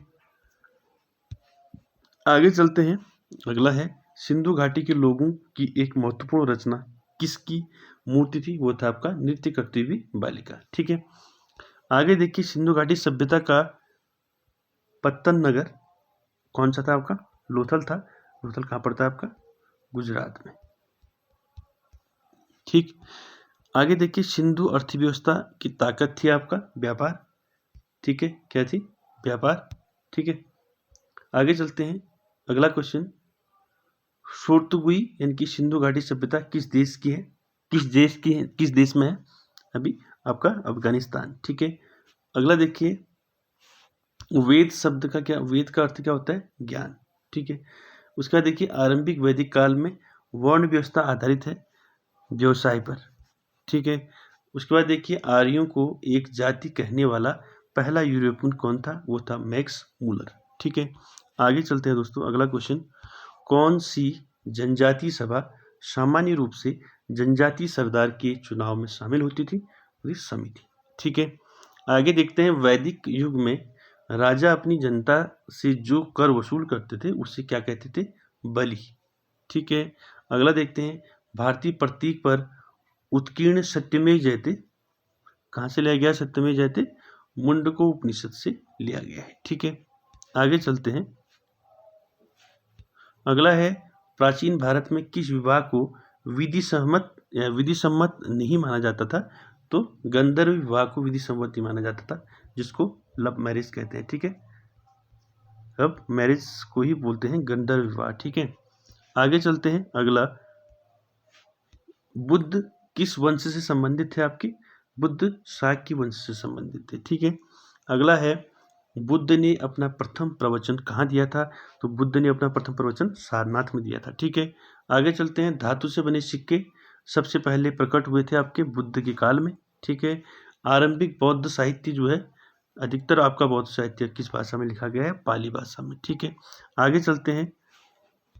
अगला है, बौद्ध धर्म में बुल का संबंध बुद्ध के जीवन की किस घटना के साथ है? जन्म। ठीक है, आगे चलते हैं। बुद्ध, धम्म और संघ मिलकर कहलाते हैं त्रिरत्न। ठीक है, आगे चलते हैं। बौद्धों के पवित्र अवशेषों पर निर्मित गुंबदाकार छत वाली अधिगोलाकार संरचना को क्या कहते हैं? स्तूप कहते हैं। ठीक है, आगे चलते हैं। अगला क्वेश्चन, बुद्ध की मृत्यु किस वर्ष से हुई थी? वो हुई थी आपका 483 ईसा पूर्व। ठीक है, आगे चलते हैं अगले क्वेश्चन पर। भारतीय इतिहास के युगों में से किसके दौरान क्षत्रिय एक विशिष्ट पहचान रखते थे? वो है बौद्ध के युग में। ठीक है, आगे चलते हैं। भारत में जैन धर्म का संस्थापक कौन था? सभी जानते हैं जैन धर्म का संस्थापक महावीर स्वामी थे। ठीक है, आगे चलते हैं। वर्धमान महावीर ने परिनिर्वाण कहाँ प्राप्त किया? पावापुरी में किया। ठीक है, परिनिर्वाण मतलब आपका मृत्यु। ठीक है, आगे चलते हैं। अगला क्वेश्चन है आपका, प्राचीन भारत का प्रसिद्ध वह शासक कौन था जिसने अपने जीवन के अंतिम दिनों में जैन धर्म अपना लिया था? तो वो थे आपके चंद्रगुप्त। ठीक है, अगला देखिए, 6ठी शताब्दी ईसा पूर्व मगध में किसका विशाल भंडार था? लोहे का। ठीक है, आगे चलते हैं। उस राज्य का नाम बताइए जिसने पहली बार युद्ध में हाथियों का इस्तेमाल किया था? तो वो था आपका मगध। ठीक है, आगे चलते हैं। हेरोडोटस को माना जाता है फादर ऑफ हिस्ट्री, यानी कि इतिहास के पिता हेरोडोटस को माना जाता है। ठीक है, इसके बाद देखिए, किसकी सेना ने ग्रीक शासक सिकंदर के साथ झेलम नदी के तट पर मुकाबला किया था? पोरस ने किया था। ठीक है, आगे चलते हैं। चंद्रगुप्त मौर्य ने अपने अंतिम दिन कहाँ गुजारे? वो चंद्रगुप्त मौर्य ने श्रवणबेलगोला में अपने अंतिम दिन गुजारे। ठीक है, बिंदुसार का पुत्र कौन था? अशोक था। ठीक है, अशोक के अधीन मौर्य राजतंत्र का सबसे सही वर्णन कौन सा होगा? वो होगा प्रबुद्ध स्वेच्छाचारी शासन। ठीक है, आगे देखते हैं अगले क्वेश्चन में। अगला है, वह कौन था जिसका नाम देवानाम प्रियदर्शी था? वो था मौर्य राजा अशोक। ठीक है, उसके बाद एक कलिंग युद्ध किस वर्ष लड़ा गया था? इंपॉर्टेंट है, 261 ईसा पूर्व जो है कलिंग का युद्ध लड़ा गया था। ठीक है, आगे चलते हैं अगले क्वेश्चन पर। किस शिला राजादेशा में अशोक ने कलिंग युद्ध के हताहतों का उल्लेख किया और युद्ध त्याग की घोषणा की? तो शिलालेख कौन सा है? 13वें शिलालेख में है आपका कलिंग युद्ध। ठीक है, 13वें शिलालेख में क्या है? अशोक के 13वें शिलालेख में है कलिंग युद्ध का वर्णन। ठीक है, आगे चलते हैं। मौर्य दरबार में आपका ग्रीस के राजदूत का क्या नाम था? वो था आपकी मेगस्थनीज। ठीक है, अशोक ने किस बौद्ध साधु से प्रभावित होकर बौद्ध धर्म अपनाया था? वो थे आपके उपगुप्त। ठीक है, आगे चलते हैं। मौर्य काल के दौरान शिक्षा का सबसे प्रसिद्ध केंद्र कौन सा था? वो था आपका तक्षशिला। तो प्राचीन, आपने सुना होगा, प्राचीन में शिक्षा के केंद्र तक्षशिला, नालंदा, ये थे। ठीक है, आगे देखते हैं अगला क्वेश्चन। अर्थशास्त्र की रचना किसने की थी? अर्थशास्त्र की रचना कौटिल्य ने। ठीक है, आगे चलते हैं। किसने और कब पहली बार अशोक के शिलालेखों का अर्थ स्पष्ट किया? तो वो थे जेम्स प्रिंसेप 1837 में। ठीक है, इनने पढ़ा था सबसे पहले अशोक के शिलालेखों को। आगे चलते हैं। मौर्य वंश के तत्काल बाद किस वंश ने आकर मगध राज्य पर शासन किया था? मौर्य के बाद कौन आए? शुंग वंश आया। ठीक है, आगे चलते हैं। चरक किसके राज चिकित्सक थे? तो चरक कनिष्क के राज चिकित्सक थे। ठीक है, आगे चलते हैं। अगला क्वेश्चन है, कौन सी कला ग्रीको बौद्ध कला के नाम से जानी जाती थी? वो है आपकी गांधार कला। ठीक है, आगे चलते हैं। कनिष्क किस वर्ष में राज्य सिंहासन पर आरूढ़ हुए? वो आपका 78 ईस्वी में। ठीक है, उसके बाद देखिए, बौद्ध धर्म संरक्षक कुषाण शासक कौन था? वो थे कनिष्क था। ठीक है, आगे चलते हैं। प्राचीन काल में कौन कलिंग का एक महान शासक था? तो वो था खारवेल। ठीक है, कलिंग शासक खारवेल ने संरक्षण दिया था जैन धर्म को। ठीक है, आगे चलते हैं। अगला है, गुप्त राजा जिसने विक्रमादित्य की पदवी ग्रहण की थी?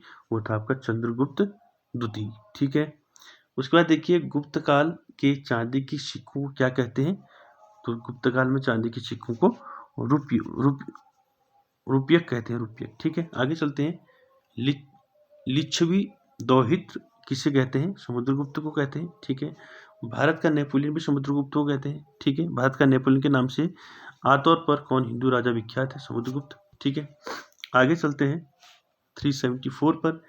प्रसिद्ध गुप्त संवत किस वर्ष शुरू हुआ? 319 ईस्वी में गुप्त वंश स्टार्ट हुआ। ठीक है, आगे चलते हैं। इलाहाबाद स्तंभ शिलालेख किसने बनवाया था? ये हरिसेन ने बनवाया था, इलाहाबाद प्रशस्त आपका शिलालेख। आगे चलते हैं। पंचतंत्र की कथाओं का संकलन किसने किया? पंचतंत्र किसने लिखी है? विष्णु शर्मा ने। ठीक है, आगे चलते हैं। वराहमिहिर थे एक प्राचीन खगोलविद थे। ठीक है, वराहमिहिर। ठीक है, आगे चलते हैं। गंगा को उत्तर से दक्षिण ले जाने वाला चोल राजा कौन था? वो था आपका राजेंद्र चोल। ठीक है, आगे चलते हैं अगले क्वेश्चन पर। अगला क्वेश्चन है, अधिकांश चोलकालीन मंदिर किस देवता को समर्पित हैं? तो शिव को समर्पित हैं चोलकालीन अधिकांश मंदिर। ठीक है, आगे देखिए। चोल वंश भारत के किस भाग में अधिकतर शासन करते थे? तो दक्षिण में करते थे। ठीक है, आगे चलते हैं अगले क्वेश्चन पर। अगला क्वेश्चन है दोस्तों, किस चोल शासक ने श्रीलंका के उत्तरी भाग को जीतकर अपने साम्राज्य का प्रांत बनाया था? वो था राजराज। ठीक है, आगे चलते हैं। किस चोल शासक ने नई राजधानी गंगईकोट चोलपुरम का निर्माण किया? तो वो राजेंद्र प्रथम था। ठीक है, आगे चलते हैं। प्रसिद्ध चोल साम्राज्य देखिए, प्रसिद्ध चोल साम्राज्य की राजधानी कहाँ थी? वो थी उरैयूर। ठीक है, आगे चलते हैं। एलोरा में कैलाश मंदिर का निर्माण किसने किया? वो किया कृष्ण प्रथम ने। ठीक है, आगे चलते हैं। एलोरा में गुफाएं और शैलकृत मंदिर हैं, हिंदू, बौद्ध और जैन धर्म से संबंधित। ठीक है, आगे देखिए। महाबलीपुरम के सप्त पैकोड़ा किसके द्वारा संरक्षित कला की साक्षी हैं? वो है पल्लव। ठीक है, महाबलीपुरम के रथ मंदिर सुना होगा आपने। ठीक, आगे चलते हैं। एलोरा में ठोस शैल को काटकर बनाए गए प्रसिद्ध कैलाश मंदिर का निर्माण किनके संरक्षण में किया गया था? तो एलोरा में जो कैलाश मंदिर है उनका निर्माण किया था राष्ट्रकूट वंश ने। ठीक है, आगे चलते हैं। अगला क्वेश्चन है किस पल्लव शासक के शासनकाल में पल्लवों और चालुक्यों के बीच लंबा संघर्ष हो गया था? वो है महेंद्र वर्मन फर्स्ट। अगला क्वेश्चन है, महाबलीपुरम में रथ मंदिरों का निर्माण किस पल्लव शासक के शासनकाल में हुआ था? तो वो थे नरसिंह वर्मन प्रथम। ठीक है, नरसिंह ऐसा है। ठीक है, नरसिंह वर्मन प्रथम ने, ठीक है, महाबलीपुरम के रथ मंदिर का निर्माण करवाया। ठीक है, आगे चलते हैं 390 पर। 390 देखिए। पश्चिमी चालुक्य वंश का प्रसिद्ध शासक कौन था? वो था पुलकेशिन द्वितीय। ठीक है, आगे बात करते हैं अगले क्वेश्चन पर 391। द्वितीय पांड्यन साम्राज्य की भूमि माप का उल्लेख किसमें किया गया है? वो किया गया है थलवईपुरम तांबे के प्लेटों में। ठीक है, आगे देखिए। विक्रमादेव चरित के लेखक कौन है? वो है विल्हण। ठीक है, इब्न बतूता किसके शासनकाल में भारत आया था? मोहम्मद बिन तुगलक के शासनकाल में भारत आया था इब्न बतूता। ठीक है, आगे देखिए। एक महान रोमानी नावक कादम्बरी का लेखक था रोमानी आपका कादम्बरी का लेखक कौन है? आपका बाण भट्ट। ठीक है, आगे देखिए। 13वीं शताब्दी में राजस्थान के माउंट आबू में प्रसिद्ध दिलवाड़ा मंदिर किसने बनाया था? तेजपाल। ठीक है, आगे चलते हैं। अगला है, मध्य प्रदेश में खजुराहो समूह के स्मारकों में किस धर्म या धर्मों के मंदिर हैं? वो है हिंदू और जैन धर्म दोनों के। ठीक है, आगे चलते हैं। मिहिर भोज राजपूतों के किस कुल से संबंधित है? तो मिहिर भोज प्रतिहार वंश का था। ठीक है, आगे देखिए। हर्षवर्धन को किसने पराजित किया था? तो हर्षवर्धन को पुलकेशिन द्वितीय ने पराजित किया था। ठीक है, आगे देखिए। हर्षवर्धन की प्रारंभिक राजधानी थी उसकी थानेश्वर। ठीक है, आगे चलते हैं 400 पर। 400 है, श्रृंगेरी, बद्रीनाथ, द्वारिका और पुरी में 4 मठ स्थापित किए गए थे आदि गुरु शंकराचार्य द्वारा। ठीक है, उसके बाद देखिए 738 ईस्वी में अरबों को पराजित किया था प्रतिहारों ने। ठीक है, आगे चलिए। इंपॉर्टेंट है, कोणार्क का सूर्य मंदिर किसने बनवाया था? तो कोणार्क का सूर्य मंदिर नरसिंह देव प्रथम ने बनाया था। ठीक है, आगे चलते हैं। सबसे पहले तोमर राजपूतों के काल में राजधानी बनी थी दिल्ली। ठीक है, आगे चलते हैं। सुल्तान महमूद कहाँ का शासक था? तो गजनी का था। ठीक है, उसके बाद देखिए कुतुब मीनार किस प्रसिद्ध शासक ने पूरा किया था? तो पूरा इल्तुतमिश ने किया था कुतुब मीनार को। ठीक है, आगे चलते हैं। अगला है नियमित मुद्रा जारी करने वाला और दिल्ली को अपने साम्राज्य की राजधानी घोषित करने वाला दिल्ली का प्रथम सुल्तान कौन था? तो वो था इल्तुतमिश। ठीक है, आगे चलते हैं। अगला है किसको शक्तिशाली नोबलों के एक समूह चहलगामी या चहलगानी के विनाश श्रेय का बलबन दिया जाता है? श्रेय दिया जाता है तो बलबन। ये चिहालगानी नहीं, चहलगानी। ठीक है, 40 गुलामों का दल जो है, 40 गुलामों का दल बनाया था किसने? इल्तुतमिश ने। इल्तुतमिश ने बनाया था। ठीक है, और इसको समाप्त किसने किया था? विनाश किया था बलबन ने। ठीक है, चहलगामी भी कहते हैं। ठीक है, 40 गुलामों का दल। ठीक है, आगे चलते हैं। अगला है चहलगानी या फोर्टी के रूप में विख्यात तुर्की सामंतों की शक्ति को भंग करने वाला प्रथम दिल्ली का सुल्तान कौन था?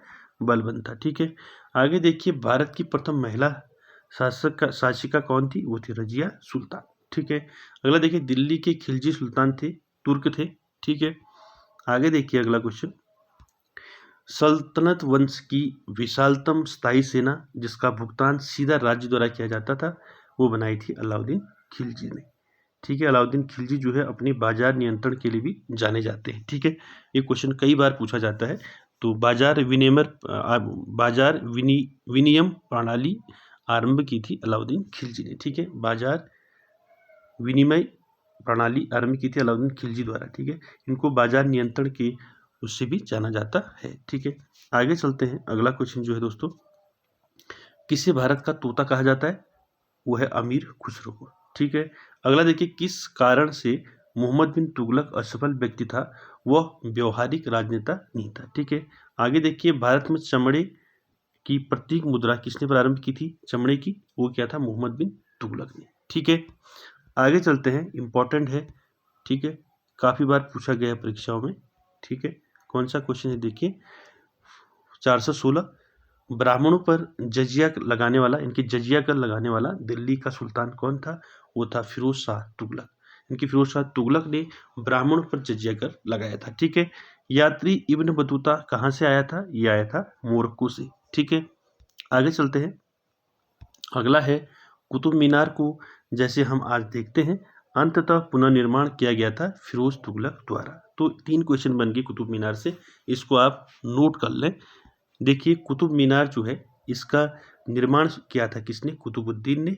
ठीक है, कुतुबुद्दीन ऐबक, कुतुबुद्दीन ऐबक ने इसको बनाया था।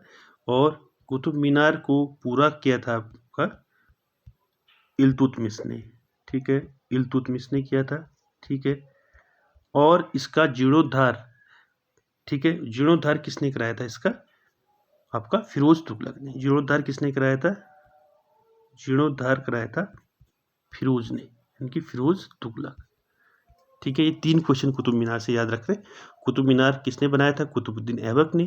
पूरा किया था आपका इल्तुतमिश ने, और इसका जीर्णोद्धार कराया था आपका फिरोज तुगलक ने। ठीक है, आगे बढ़ते हैं। अगला है किस वंश के सुल्तानों ने सबसे अधिक समय तक शासन किया था? तो वो थे आपके तुगलक वंश ने। ठीक है, आगे चलते हैं। भारत में तुगलक वंश के बाद कौन सा वंश आया? सैयद वंश आया। ठीक है, आगे चलते हैं। अगला जो है दिल्ली सल्तनत का राज्यकाल कब समाप्त हुआ? 1526 में, जब आपका पानीपत का प्रथम युद्ध हुआ। ठीक है, आगे चलते हैं। सल्तनत काल में किस कला की उन्नति सर्वाधिक हुई? वो भी स्थापत्य कला की। ठीक है, आगे चलते हैं। अगला है क्वेश्चन, सूफी आंदोलन मूलतः कहाँ से आरंभ हुआ था? सूफी आंदोलन फारस से, यानी कि पर्सिया से। ठीक, आगे चलते हैं। अमीर खुसरो का संगीतज्ञ था कौन था? सूफी संत फारसी था, हिंदी का लेखक और विद्वान इतिहासकार। ठीक है, आगे चलते हैं। अगला है अलवार संतों का आविर्भाव किस आधुनिक राज्य में हुआ था? तो अलवर, जो अलवार संत थे वो तमिलनाडु में से थे। ठीक है, आगे देखिए शिवाजी के समसामयिक मराठा संत का नाम था संत तुकाराम। ठीक है, आगे देखिए विजयनगर के शासकों ने प्रोत्साहित किया था तमिल, तेलुगु और संस्कृत भाषा को। ठीक है, आगे चलते हैं। 420 ईस्वी में विजयनगर साम्राज्य में आने वाले इटली का यात्री कौन था? वो था निकोलो कॉन्टी। ठीक है, आगे चलते हैं। अगला क्वेश्चन है, कृष्णदेव राय ने अपनी कौन सी पुस्तक लिखी थी? अमुक्त मालदत्ती लिखी थी। ठीक है, कृष्णदेव राय ने। ठीक है, विजयनगर के मध्यकालीन नगर को आजकल हम जानते हैं हम्पी के नाम से। ठीक है, आगे देखिए, इंपॉर्टेंट है आपका, तालीकोटा की प्रसिद्ध लड़ाई कब हुई थी? तालीकोट का युद्ध 1565 ईस्वी में हुआ था। ठीक है, आगे चलते हैं। बहमन शासकों में से बीजापुर में प्रसिद्ध गोल गुंबज का निर्माण किसने किया था? गोल गुंबद का निर्माण किया था मोहम्मद आदिल शाह ने। कहाँ है गोल गुंबज? बीजापुर में। ठीक है, आगे चलते हैं। बीजापुर अपनी किस चीज के लिए प्रसिद्ध है? गोल गुंबज के लिए। ठीक है, चित्तौड़गढ़ में विजय स्तंभ किसने बनाया था? राणा कुंभा ने बनाया था। ठीक है, उसके बाद देखिए, सुविख्यात कोहिनूर हीरा किस खान से निकाला गया था? गोलकुंडा से। ठीक है, पानीपत की पहली लड़ाई किस वर्ष हुई थी? अभी बताया मैंने आपको, 1526 में हुई थी। ठीक है, आगे चलते हैं। अगला है, बाबर ने तुजु के बाबरी नामक अपने संस्मरण किस भाषा में लिखे थे? तुर्की में लिखा उन्होंने। ठीक है, तुजु के बाबरी किसने लिखा है? बाबर ने। ठीक है, खानवा के युद्ध में बाबर द्वारा पराजित किए जाने वाला राजपूत कौन था? राणा सांगा था, यानी कि बाबर और राणा सांगा के बीच हुआ था खानवा का युद्ध। ठीक है, आगे चलते हैं। दिल्ली में पुराना किला किसने बनाया था? शेरशाह ने बनाया था। ठीक है, अगला देखिए, हुमायूं को किस लड़ाई में पराजय के बाद भारत से भागना पड़ा था? वो था आपका कन्नौज, 1540। ठीक है, आगे चलते हैं। अगला क्वेश्चन है दोस्तों, दिल्ली में हुमायूं का मकबरा किसने बनाया था? हाजी बेगम ने बनाया था। ठीक है, उसके बाद देखिए, मेधावी राजस्व अधिकारी टोडरमल ने किसके अधीन सेवा की थी? शेरशाह के। ठीक है, उसके बाद देखिए, कलानौर में राज्याभिषेक किस समय अकबर की आयु कितनी थी? यानी कि अकबर का राज्याभिषेक कहाँ हुआ था? कलानौर में हुआ था। कब हुआ था? 13 वर्ष में। ठीक है, आगे देखिए अगला, महाभारत का फारसी अनुवाद किसने किया? बदायूनी ने किया। ठीक है, किसने अकबर के जीवन पर कथा लिखी थी? वो थे आपके अबुल फजल। उसके बाद देखिए, दीन इलाही धर्म बनाने का मूल उद्देश्य था आपका विश्व बंधुत्व। ठीक है, दीन इलाही धर्म किसने चलाया था? अकबर ने। ठीक है, अकबर। आगे चलते हैं। इंपॉर्टेंट है, मनसबदारी प्रणाली किसने आरंभ की थी? मनसबदारी प्रणाली अकबर ने आरंभ की थी। ठीक है, आगे देखिए, फतेहपुर सीकरी का निर्माण किसने किया था? ये भी अकबर ने करवाया था। ठीक है, उसके बाद देखिए, अकबर अपना धार्मिक विचार विमर्श कहाँ करता था? इबादत खाने में। ठीक है, उसके बाद देखिए, अकबर के आरंभिक दिनों में उसका रीजेंट कौन था? उसका बैरम खां था। ठीक है, उसके बाद देखिए, किस शासक ने जजिया कर समाप्त किया था? तो जजिया कर अकबर ने समाप्त किया था। ठीक है, अकबर का प्रसिद्ध राजस्व मंत्री कौन था? टोडरमल था। ठीक है, उसके बाद देखिए अगला, अकबर के दरबार में सबसे प्रसिद्ध संगीतज्ञ तानसेन का मूल नाम क्या था? रामतनु पांडे था आपका तानसेन का मूल नाम। ठीक है, किसके दरबार में था ये? अकबर के दरबार में। आगे देखते हैं अगला क्वेश्चन, तुलसीदास ने रामचरितमानस किसके शासनकाल में लिखा था? अकबर के शासनकाल में लिखा था। ठीक है, नूरजहां किस मुगल शासक की पत्नी थी? नूरजहां जहांगीर की आपकी पत्नी थी नूरजहां। ठीक है, आगे देखते हैं अगला क्वेश्चन। अगला क्वेश्चन है, चित्रकारी किसके शासनकाल के दौरान अपने उच्चतम स्तर पर थी? तो चित्रकारी के लिए जहांगीर को जाना जाता है। ठीक है, आगे चलते हैं। किस मुगल शहंशाह ने तंबाकू के प्रयोग पर निषेध किया था? वो थे आपके जहांगीर। ठीक है, किस मुगल शहंशाह ने मुगल राजधानी आगरा से दिल्ली स्थानांतरित की? यानी कौन सा मुगल शासक था जिसने अपनी राजधानी आगरा से दिल्ली स्थानांतरित की? वो थे आपके शाहजहां।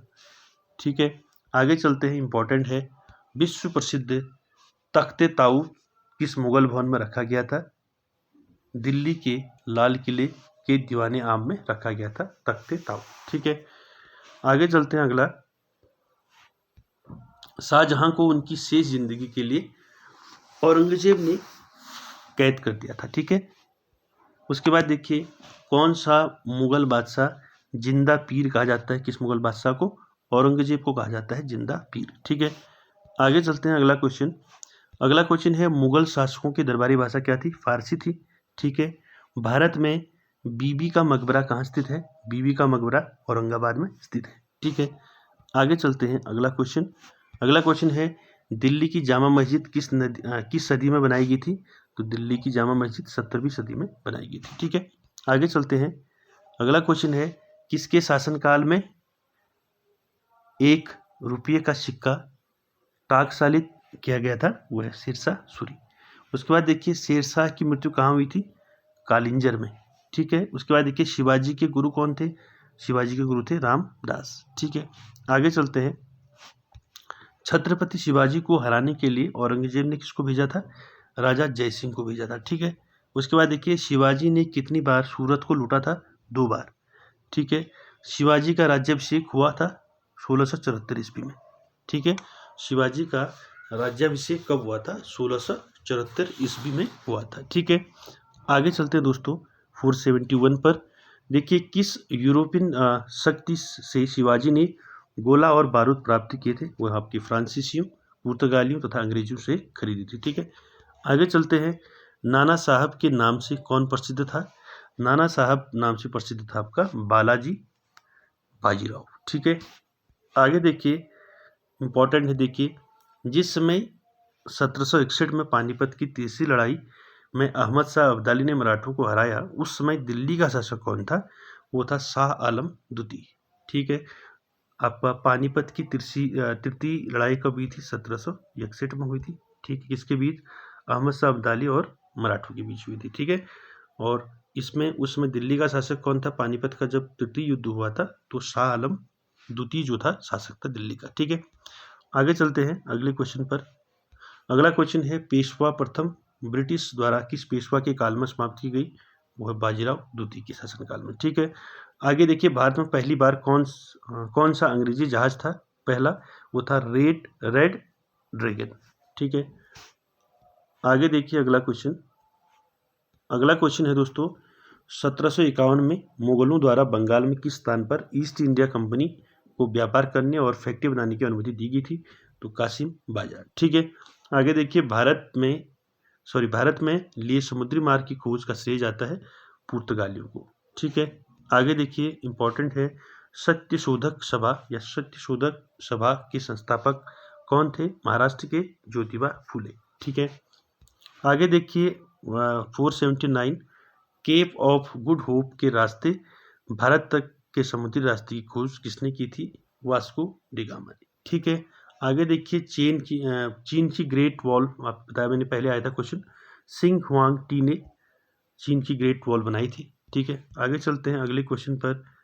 आपका 481 ये है आपका भारत में पुर्तगाली सत्ता की वास्तविक नींव रहने वाला महानतम पुर्तगाली गवर्नर कौन था? वो था अल्बुकर्क। ठीक है, आगे देखते हैं अगला क्वेश्चन। गुजरात का शासक बहादुर शाह किसके साथ हुए संघर्ष में मारा गया था? पुर्तगालियों के। ठीक है, आगे चलते हैं अगला क्वेश्चन है अपने शासन के दौरान अंग्रेज किसानों को मद्रास में चावल उगाने के लिए मजबूर करते थे। ठीक है, आगे चलते हैं। अकाल तख्त का निर्माण किया था गुरु गोविंद सिंह ने। ठीक है, गुरु नानक देव का जन्म तलवंडी में हुआ था। ठीक है, आगे देखते हैं किस सिख गुरु ने स्वयं को सच्चा बादशाह कहा था? वो थे आपके गुरु अर्जुन देव। ठीक है, आगे चलते हैं अगला क्वेश्चन है रणजीत सिंह की राजनीतिक राजधानी लाहौर थी, किस नगर को उसकी धार्मिक राजधानी कहा जाता है? अमृतसर को। ठीक है, आगे देखिए किस गवर्नर जनरल ने रोपड़ में रणजीत सिंह का बड़े सम्मान के साथ स्वागत किया था? वो थे आपके विलियम बेंटिक। ठीक है, आगे चलते हैं। किस लड़ाई में नादिर शाह ने मुगल सम्राट मोहम्मद शाह को पराजित किया था? तो वो था करनाल का युद्ध। ठीक है, आगे चलते हैं 490 पर। दूसरे एंग्लो मैसूर युद्ध में गवर्नर जनरल कौन था उस समय? वारेन हेस्टिंग्स थे। ठीक है, आगे देखिए मुर्शिद कुली खान और अलीवर्दी खान और सिराजुद्दौला कहाँ के नवाब थे? ये बंगाल के नवाब थे। ठीक है, आगे देखिए ब्लैक होल त्रासदी कहाँ घटी थी? कलकत्ता में घटी थी। ठीक है, उसके बाद देखिए प्लासी के युद्ध के समय बंगाल का नवाब कौन था? सिराजुद्दौला था। ठीक है, प्लासी का युद्ध कब हुआ था? 1757 में हुआ था। ठीक है, आगे चलते हैं। अगला है ब्रिटिश ने पंजाब को किस सन में अपने राज्य में मिलाया था? 1849 में मिलाया था। ठीक है, आगे देखिए आर्य समाज के संस्थापक पूछे हैं, कौन है? दयानंद सरस्वती। ठीक है, आगे देखते हैं, इंपॉर्टेंट है इनसे, ये कई बार पूछा जाता है क्वेश्चन। वेदों की ओर लौटो का नारा किसने दिया? वो दिया दयानंद सरस्वती ने। ठीक है, आगे देखिए बुनियादी शिक्षा या बेसिक शिक्षा का विचार किसने दिया? महात्मा गांधी ने। ठीक है, महात्मा गांधी। ठीक, आगे चलते हैं, इंपॉर्टेंट है, अलीगढ़ में मोहम्मद एंग्लो ओरिएंटल कॉलेज की स्थापना किसने की थी? वो की थी सर सैयद अहमद खान ने। ठीक है, आगे चलते हैं, राजा राम मोहन रॉय के विरुद्ध एक ऐतिहासिक आंदोलन का आयोजन किया गया था, सती प्रथा। ठीक है, उसके बाद देखिए उपनिवेशी भारत में कोलकाता में एशियाटिक सोसाइटी की स्थापना किसने की थी? एशियाटिक सोसाइटी की स्थापना विलियम जोन्स। ठीक है, आगे देखिए आज का आखिरी क्वेश्चन, सर्वोदय का आशय क्या है? तो सर्वोदय का आशय है सबका उत्थान। ठीक है, तो दोस्तों ये थे आपके 501 आपके क्वेश्चन जो हमने इतिहास से लिए हैं, और काफ़ी इम्पोर्टेंट वीडियो और काफ़ी इम्पोर्टेंट क्वेश्चन रहेंगे आप सभी के लिए, जो भी आपका आगामी पेपर होगा उन सभी के लिए। और आई होप आपको समझ में आया होगा, और वीडियो अच्छा लगे तो लाइक शेयर कमेंट सब्सक्राइब ज़रूर करना। Thank you very much.